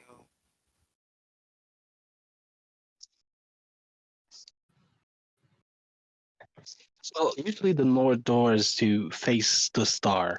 So some pyramid have some side entrance to allow construction, but let me try to see if I remember why this specific one had another door. Can I do an archaeology roll on that? Yeah. Nobody knows. It was certainly not common. So it could have been for the workers. It could have been for airflow while they were working inside. Nobody knows.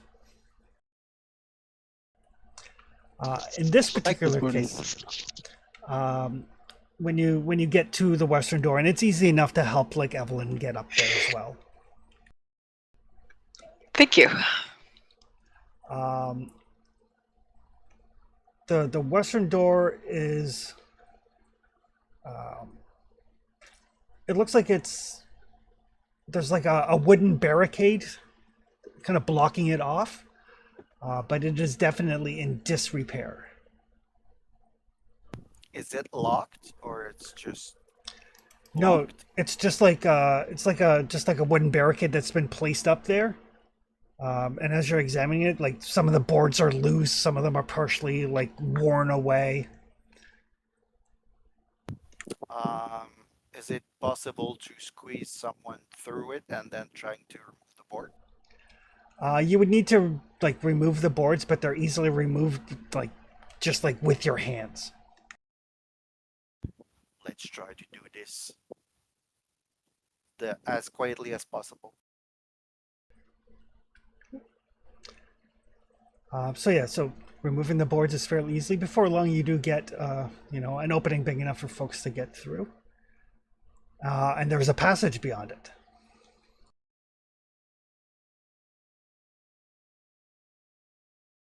Somebody brought light.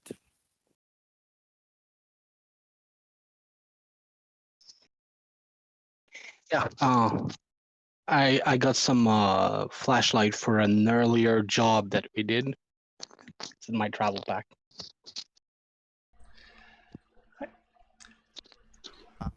Okay, so Flashlight. I think I bought 2 last time.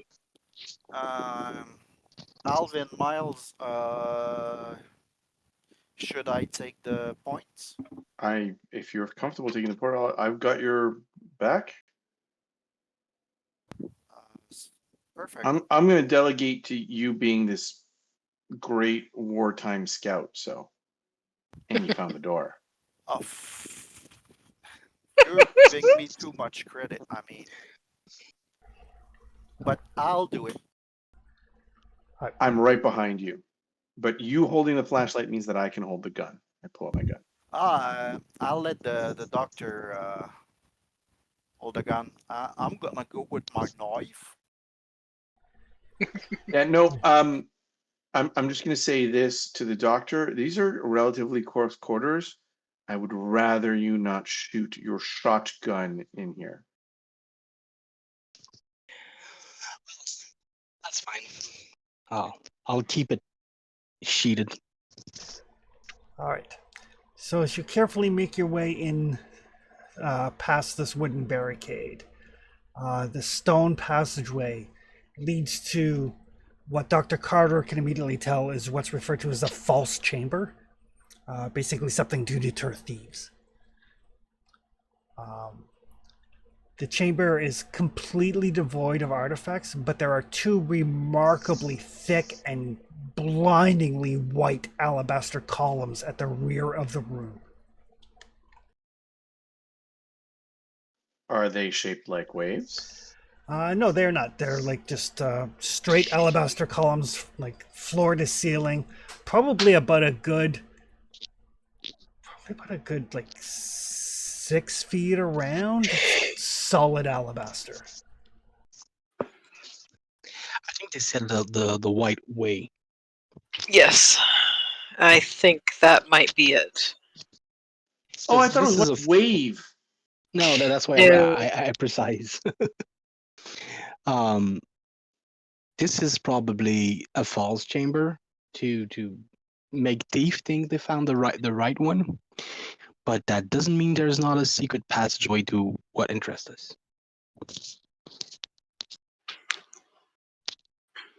I would assume you're right. I mean, you'd have a path to the right chamber from the wrong one. Well, there's probably a main ceremonial chamber through the north passage, but there might be behind the falls chamber the secret chamber, which makes it a third chamber. How did they get Well, that stuff in here? we can check this, and then if it isn't here, we can check the north after. Yeah, well, it's gonna probably be a little while to try to check all possibility of a secret passageway, but Maybe it's in the let's closet. Is this one of those things you go tap stones for? Like, how do we open the passage if it is here? Well, Look for it. Evelyn's going to start tapping on stones with her cane. Yeah, there's nothing in the book that says other than the white passage. It didn't specify. At least not that I recall. Did it? All the passage said is the white way leads to darkness, illumination, and temptation. Yeah. I'm gonna. Oops, sorry. I'm gonna try to describe a couple of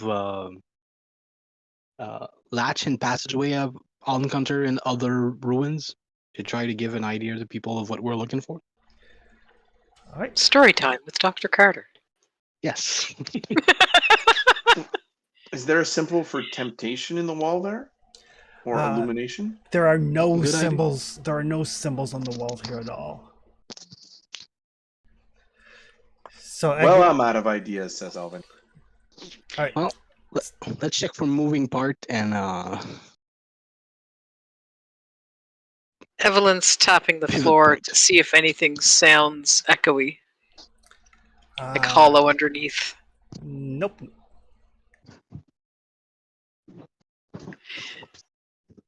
All right.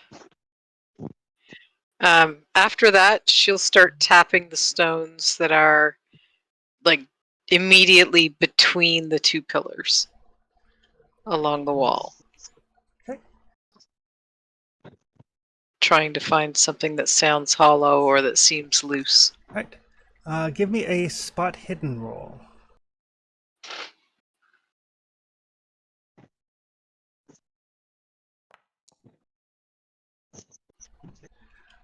All right. So Evelyn, as you kind of, you like tap the floor, nothing. Tap a couple of stones, nothing. Make your way up to like between the two columns. Like start tapping, and then something kind of catches your eye, and there is a very, very faint seam on the right hand pillar. She'll call Dr. Carter over. You saw Dr. something? Carter. Yes, maybe. Does this look like one of those entrances you were talking about earlier? And she'll kind of outline where the seam is with the tip of her cane. Like kind of trace along it. Am I imagining that, or does that seem like an entrance to you? It might be. Texas Carter's gonna pull the little tools from his belt. Just It's not in the scrape in closet, the so seam. it's hard for me to tell. Can't believe that place and the proprietor. Oh yeah. Outrageous. She was unabated by her action. That Ugh.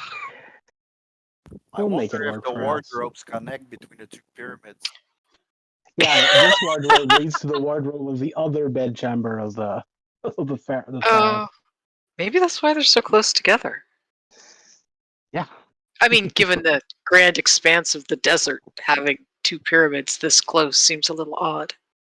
Well, Don't time you to get think? the pharaoh. Time to get the pharaoh out of the closet. That's a disturbing thought. All right. It's worse for his sister. Yeah. But as Dr. Carter kind of like gets out his little brushes and stuff, and yes, there is definitely a doorway in the rightmost pillar. You were right. I'm sorry, you said in the pillar? Yeah, the pillar, like I said, the pillar's about 6 feet, like in diameter. It's a giant column of white alabaster.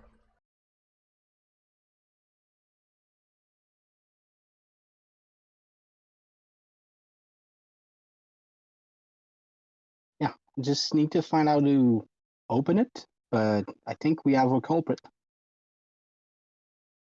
Oh, Nice job. thank you.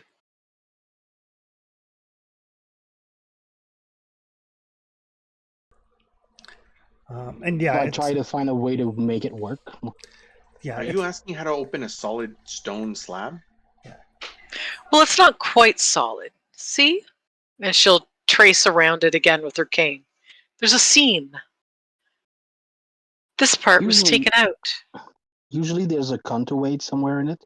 Just need to topple it so it moves. yep, and yeah, and It's just made to be open.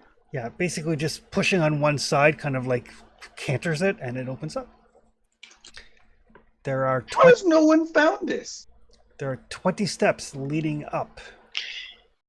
They aren't looking. You need to.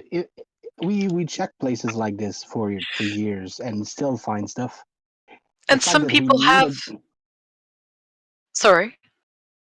The fact that we had a clue to tell us that there was something to find makes us search a bit more thoroughly. Let's say. And someone did find it. The mad fellow who wrote the original poem in this book knew about it. You might not be the only one. You just decided not to share with the world.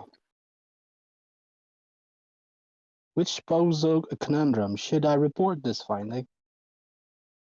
It really depends on what's inside, don't you think? Yeah, let's figure out what's on the top of the stairs first. You're probably right. If it's another horrible cult of insanity or terrible things written on the walls, maybe we don't. Well, if there's a cult up there, I better Spread it report the around. place so they cannot use it as a meeting ground. But we'll need to remove them first. All right.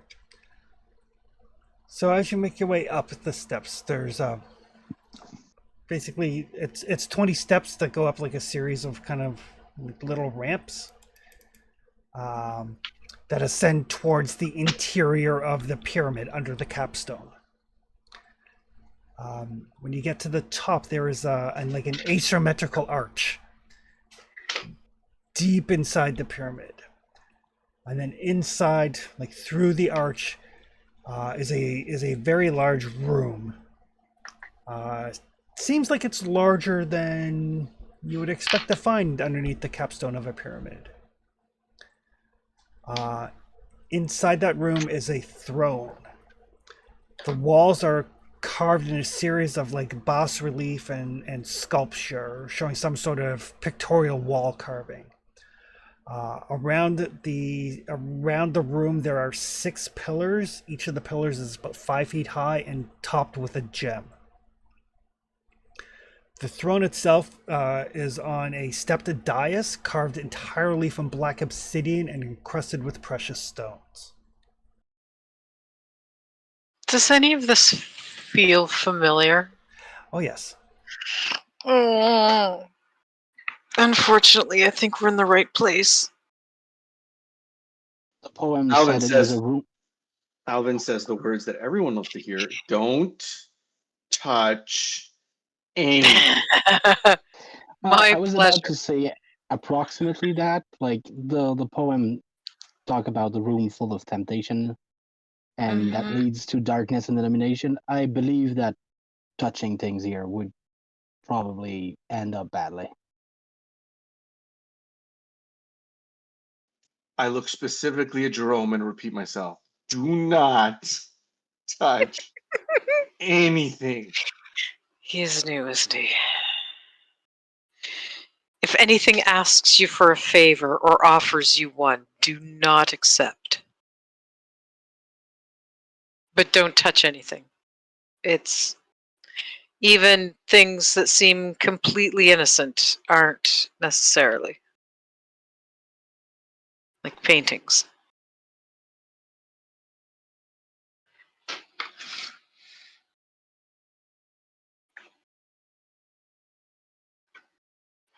Chris, I pull my gun and I'm looking in the dark corners of the room for other invisible, strangly things or other kinds of monsters that might be lying in wait here. All right.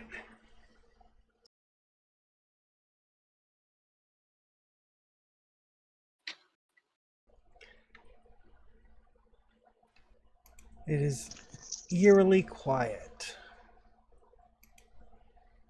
We're the I'm only looking ones for. here.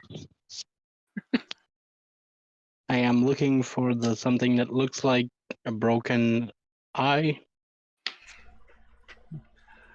The only thing in the room is the throne and the 6 pillars with the gems on top, and then all of the carvings along the left wall behind the throne and the right wall. I'm going to take a closer look at the carvings. All right. The I'm left sure I'll wall, regret it later. left wall, right wall, or behind the throne.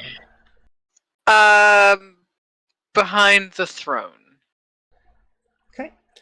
You can give me your choice of Egyptian hieroglyphics or Cthulhu Mythos roll. Well, given that I have one and not the other, that makes it easier. Do not sit on the throne, Alvin!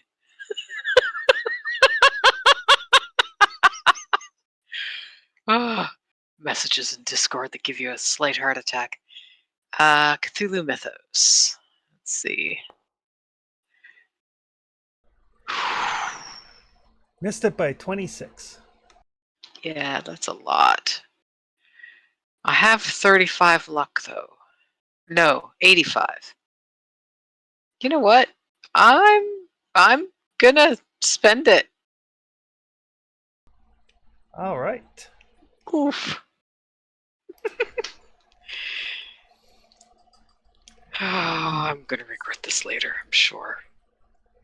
So as you look at this and look at these symbols, and it's a weird mixture of some symbology that you've seen in some of the books that you've read, and things that are very definitely Egyptian hieroglyphs. And they seem to foretell the impending birth of the child of the Nyarlathotep. Oh, So no, oh, she that's has a bad. child now. Oh, that's very bad. And that's like literally what Evelyn says, just out loud, out of nowhere, with no explanation. Just kind of takes a step back. Oh no, that's very bad. Alvin not so casually points his gun not at Evelyn, but at whatever Evelyn was just staring at. At the wall. What about it? It's a wall with drawings. Beyond that, Evelyn, it seems to indicate that this birth is going to take place within the Mountain of the Black Wind, Which is which you guys have already identified as being in Kenya. okay. These people keep saying they'll meet us there at some point. Yep. Mm. And then there's symbols that indicate the vast destruction heralding the great birth. Yep. All bad. What flavor of bad this time? Dr. Carter, Yes. I just need to check with you that I'm not misreading this. Let me have a look. And she'll use her cane to point out the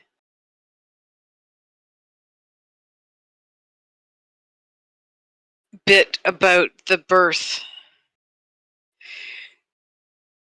Now, I recall that Hypatia Masters, Roger's on again, off again girlfriend, Oh yes, was she was pregnant. pregnant. You remember I was kind of not very enthusiastic about the fact she was pregnant? Well, none of us would really care, except that That's the apparently.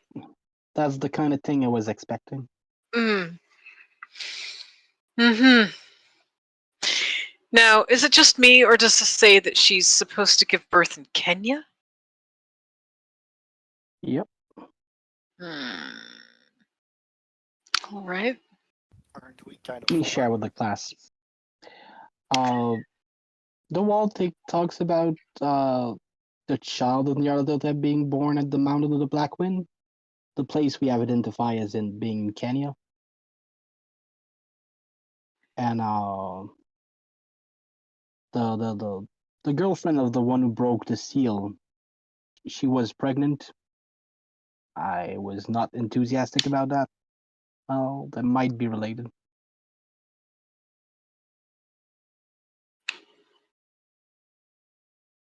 That's what the prophecy on the wall says, at least. That would be my guess. Honestly, at this point, I don't think we could be lucky enough that it could just be a normal, ordinary pregnancy. Or that this bird has something to do with something else than whatever bullshit we're dealing with. Hmm. This is not part of some other prophecy. This is too close to home to be a coincidence. And the fact that it was Roger's girlfriend just sort of.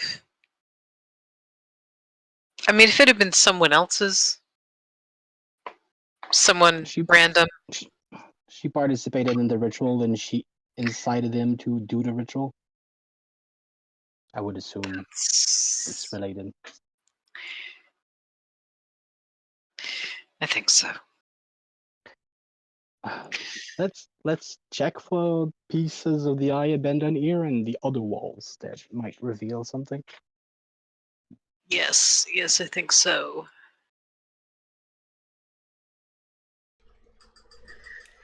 All right. Are you checking over by the left wall or the right wall? I'm gonna check the right wall. All right. On the right side of the throne is a very distorted map carved into the wall, showing Eurasia, Africa, Australia, Western Pacific. Mountains, rivers, and continents, but no cities or nations. There are four uncut rubies, marking a point in the East China Sea, central Kenya, Western Australia, and just outside Cairo. Yep, this fits. With the sites of where we thought the ritual would be made. Alvin, do you think you could take a picture of that wall? Absolutely. Okay. To make a photography roll. If you Should, have enough paper, you could take one of the hieroglyphs we just read and let's see what the other wall has. Oh, excellent. Good roll, Alvin. And Fine. along with this mirror, somebody can give me an appraisal or archaeology, or if you have like stonemasonry or sculpting. Someone actually has appraisal this time. Yeah, I have 27, so I imagine yours is higher. Yeah, well, you can both roll. not good, but still.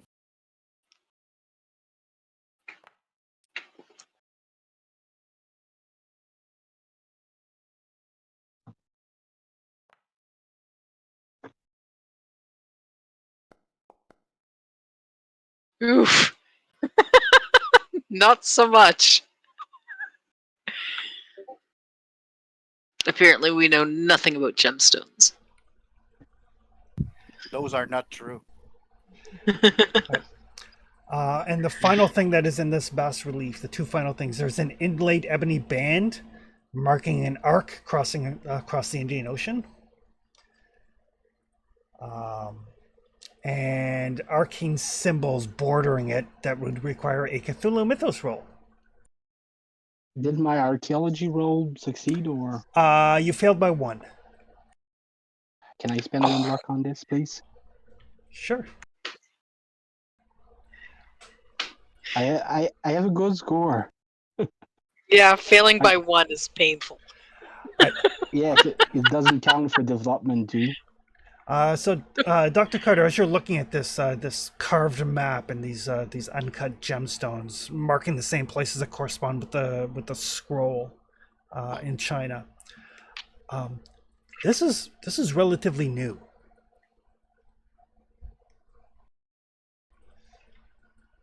Okay, this I'm hasn't been sorry. on this. This hasn't been on the wall for thousands of years. That's what you say. Yeah, you would. I mean, effort has been taken to make it look old, but it's not. This is not an original piece. Specifically, it is recently added. Is there a way to see underneath it? There's not really anything underneath it. It's the fact that this map was made recently. Like this whole wall carving was made recently. This might have been used by the cults to convince people of they are doing, or to sidetrack people. But this is not an ancient relic. Right. And Cthulhu Mythos for anybody who's looking at the arcane symbols around the border. This is on the border of the map. Yep. Not with that roll.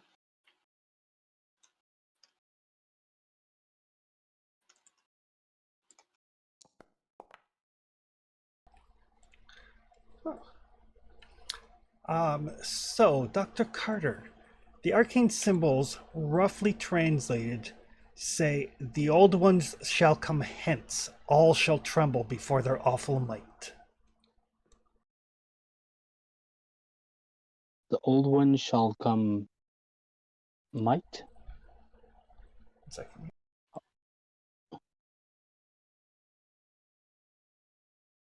Just making sure I understood correctly. Post it to the Discord. Thank you. Okay.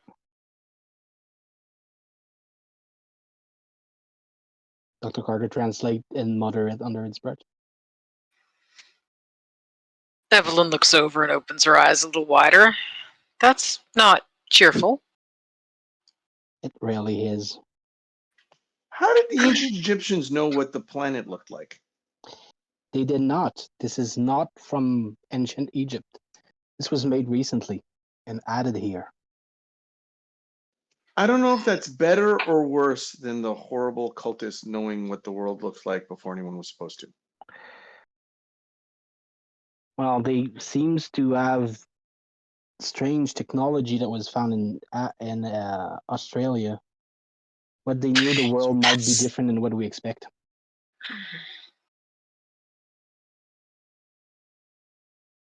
That's the alien engine thing, right? Yeah. The The what now? technology that we found fossils of technology not yet developed that predate Neolithic human. Who did? Well, we found them. We found the fossils locked down in a safe in London, but they come from Australia.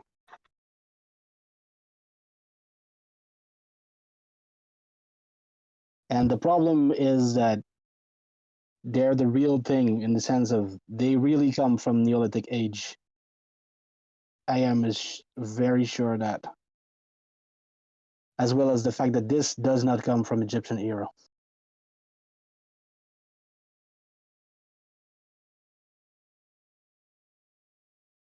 Might be the doing of recent cultists, but yeah, we're not sure what technology it was, but it's too old to be from us. So maybe those creature the cultists are dealing with had ships.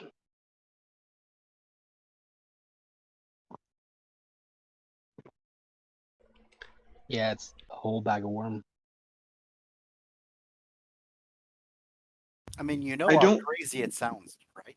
I don't know what Yeah. to do with this knowledge, Doctor. We're here to try to find the other piece of the capstone so we can actually stop all this from happening. And I don't see it here. Yeah. While we can be here and where there's no cultists, because I assume if this thing was placed recently, the cultists use this place for something, possibly rituals. There's no trace of anything modern in this place.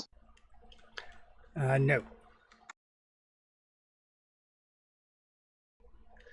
And does the dust on the ground fit with a place that was abandoned for very long? There is no dust on the ground. This place has been cared for. They come here from time to time. Should be Why do you careful say about that? the ground. The ground is clean. Oh, I And didn't even notice that there was no grit under my So much cane. for secret. and the map is recent. Hmm. It is not ancient Egyptian map, which would have opened a whole other bag of worm, asking where they found that info.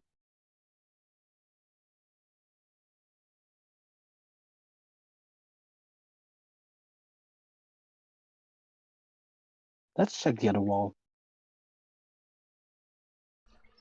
Do we have to? You don't. I kind of do.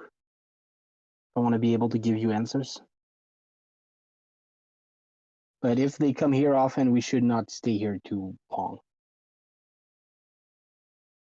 But we should get everything we can from this place that we need, so we don't risk coming here too often.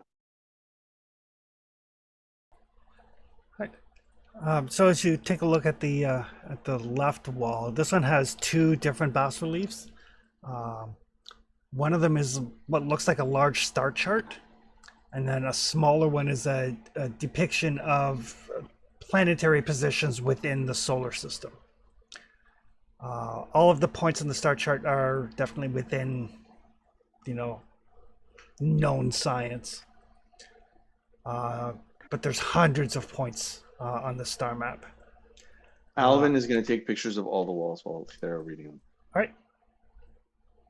I deduce that this map is recent also, or is there something indicating that it's not?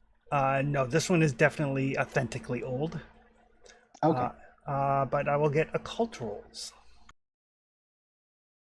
I don't know if it's more reassuring to all of you, but this one is genuine material from olden time.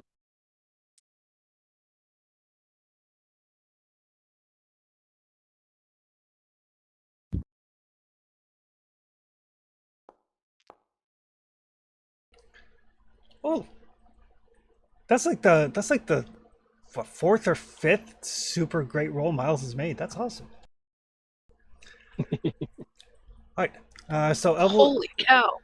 So Evelyn and Dr. Carter and Miles, as you're looking at this this planetary chart and this star chart, and Miles, you've done some navigating by the stars, so you're like, okay, this one is kind of the common stars you would use for navigating. That's the North Star. That's the Big Dipper, Ursa Major, kind of picking them all out. And you realize that the pattern in this bas relief shows essentially like a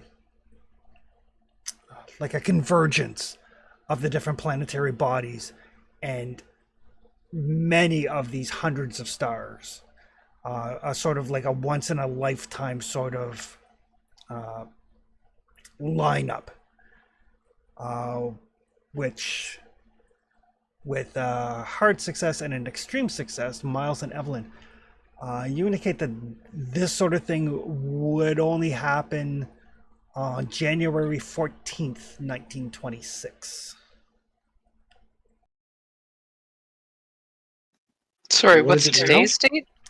Today is May the 19th, 1925. So this is Okay. that same 7-month deadline. Mm-hmm. But yeah, it indicates that it's not just the fact that there's a solar eclipse at that point in time. There's also this convergence of planetary bodies at that time.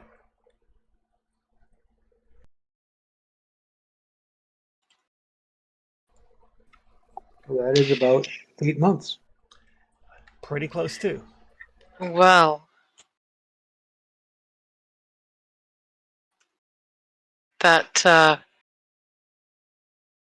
That's mighty precise. But as you That- notice this, but that combined with the eclipse, that's quite the powerful. Oh, we have a once in a lifetime conjunction there.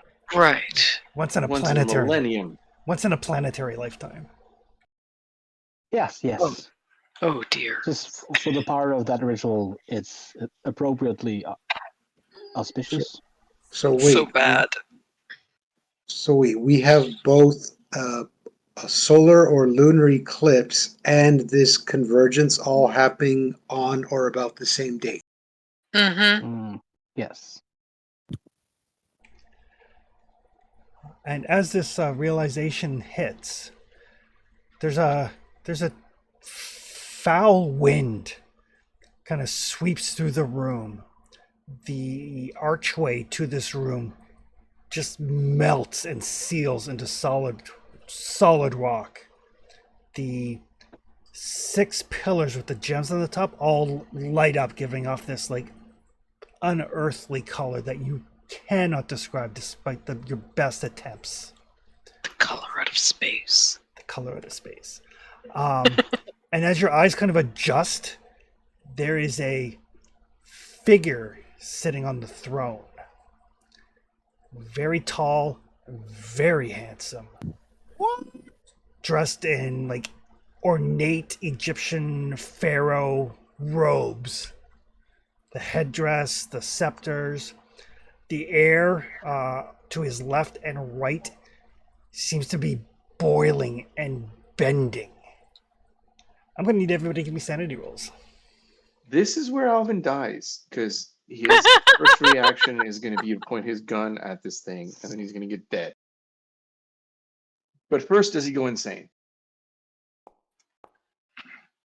Going insane might save you. Classic. Sorry, you said mythos roll, right? Sanity roll. Sanity.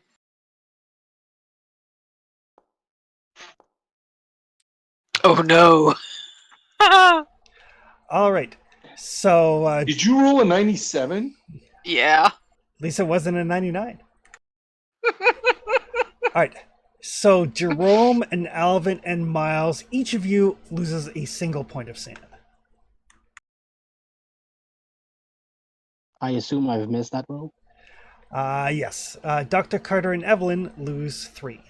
So not terrible, really.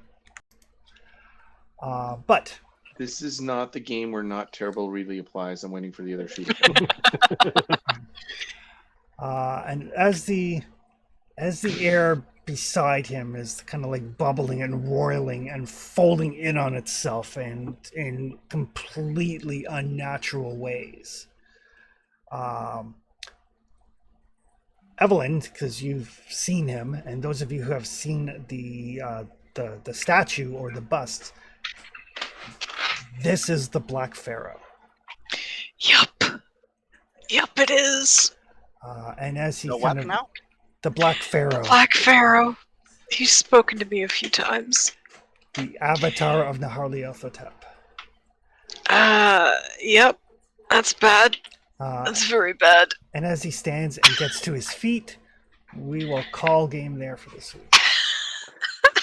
Alvin doesn't die. Oh. So my Alvin first doesn't time die with you guys- yet. My first time with you guys, I just meet the avatar of Nyarlathotep. Yep. Congratulations. Congrats. You can start thinking of a new character like the rest of them. Well, On the Jack, upside, I have a fuck camera. you. Oh I have shit. a camera. We can get Oh my autographs. god. Can you imagine a photo? This Of the picture would make Dark people Pharaoh. go insane. People would look at that picture and just go insane. All right. So, everybody, and for Jerome, since you're new to this, if you open up your character, I'll click on the development phase, and you'll see a button that says Recover Luck Points. And you can click that because your luck may go up at the end of each session. Or not. Or not. Or not. No. Mine isn't. Did I get lost? Obviously. You did, Dr. You Carter. did. 8. I'll take it. So how Perfect. does it Yeah, work? the Dark Pharaoh just showed up. My luck has obviously abandoned me entirely. So for is it Pierre or Pierre Luc? Call me PL. It's gonna be PL? simple. Okay. So for PL, any sort of advancement, you roll, and if you roll higher than your current skill or your current luck, then it goes up by a D10. So you have a luck of 55. So if you had rolled higher than a 55, your luck would have increased, but you rolled a 27, so it doesn't increase. Marvelous. So, but all right. So there we go. We will see everybody next week as you deal with this particular situation. Ah, shit. No idea what I'll play next. Honestly, at this point, for a variety of reasons, it's not a bad thing to think about. Yeah, I've already got my next character created. But yes, She's been there for a while. Yep. how you guys handle this will determine a lot of things. One of my character concepts, Pierre Luc is kind of playing, so I was going to play a criminal on the lamb. You can all be criminals on the lam. Be the A team. They're criminals. Jeez. I'm gonna play Mr. T. There we go. I'm gonna play Van. Perfect. So we will see everybody next week. Okay, Yes. take care, everybody. Thank you very All right. much. Have a good It was night, fun. guys.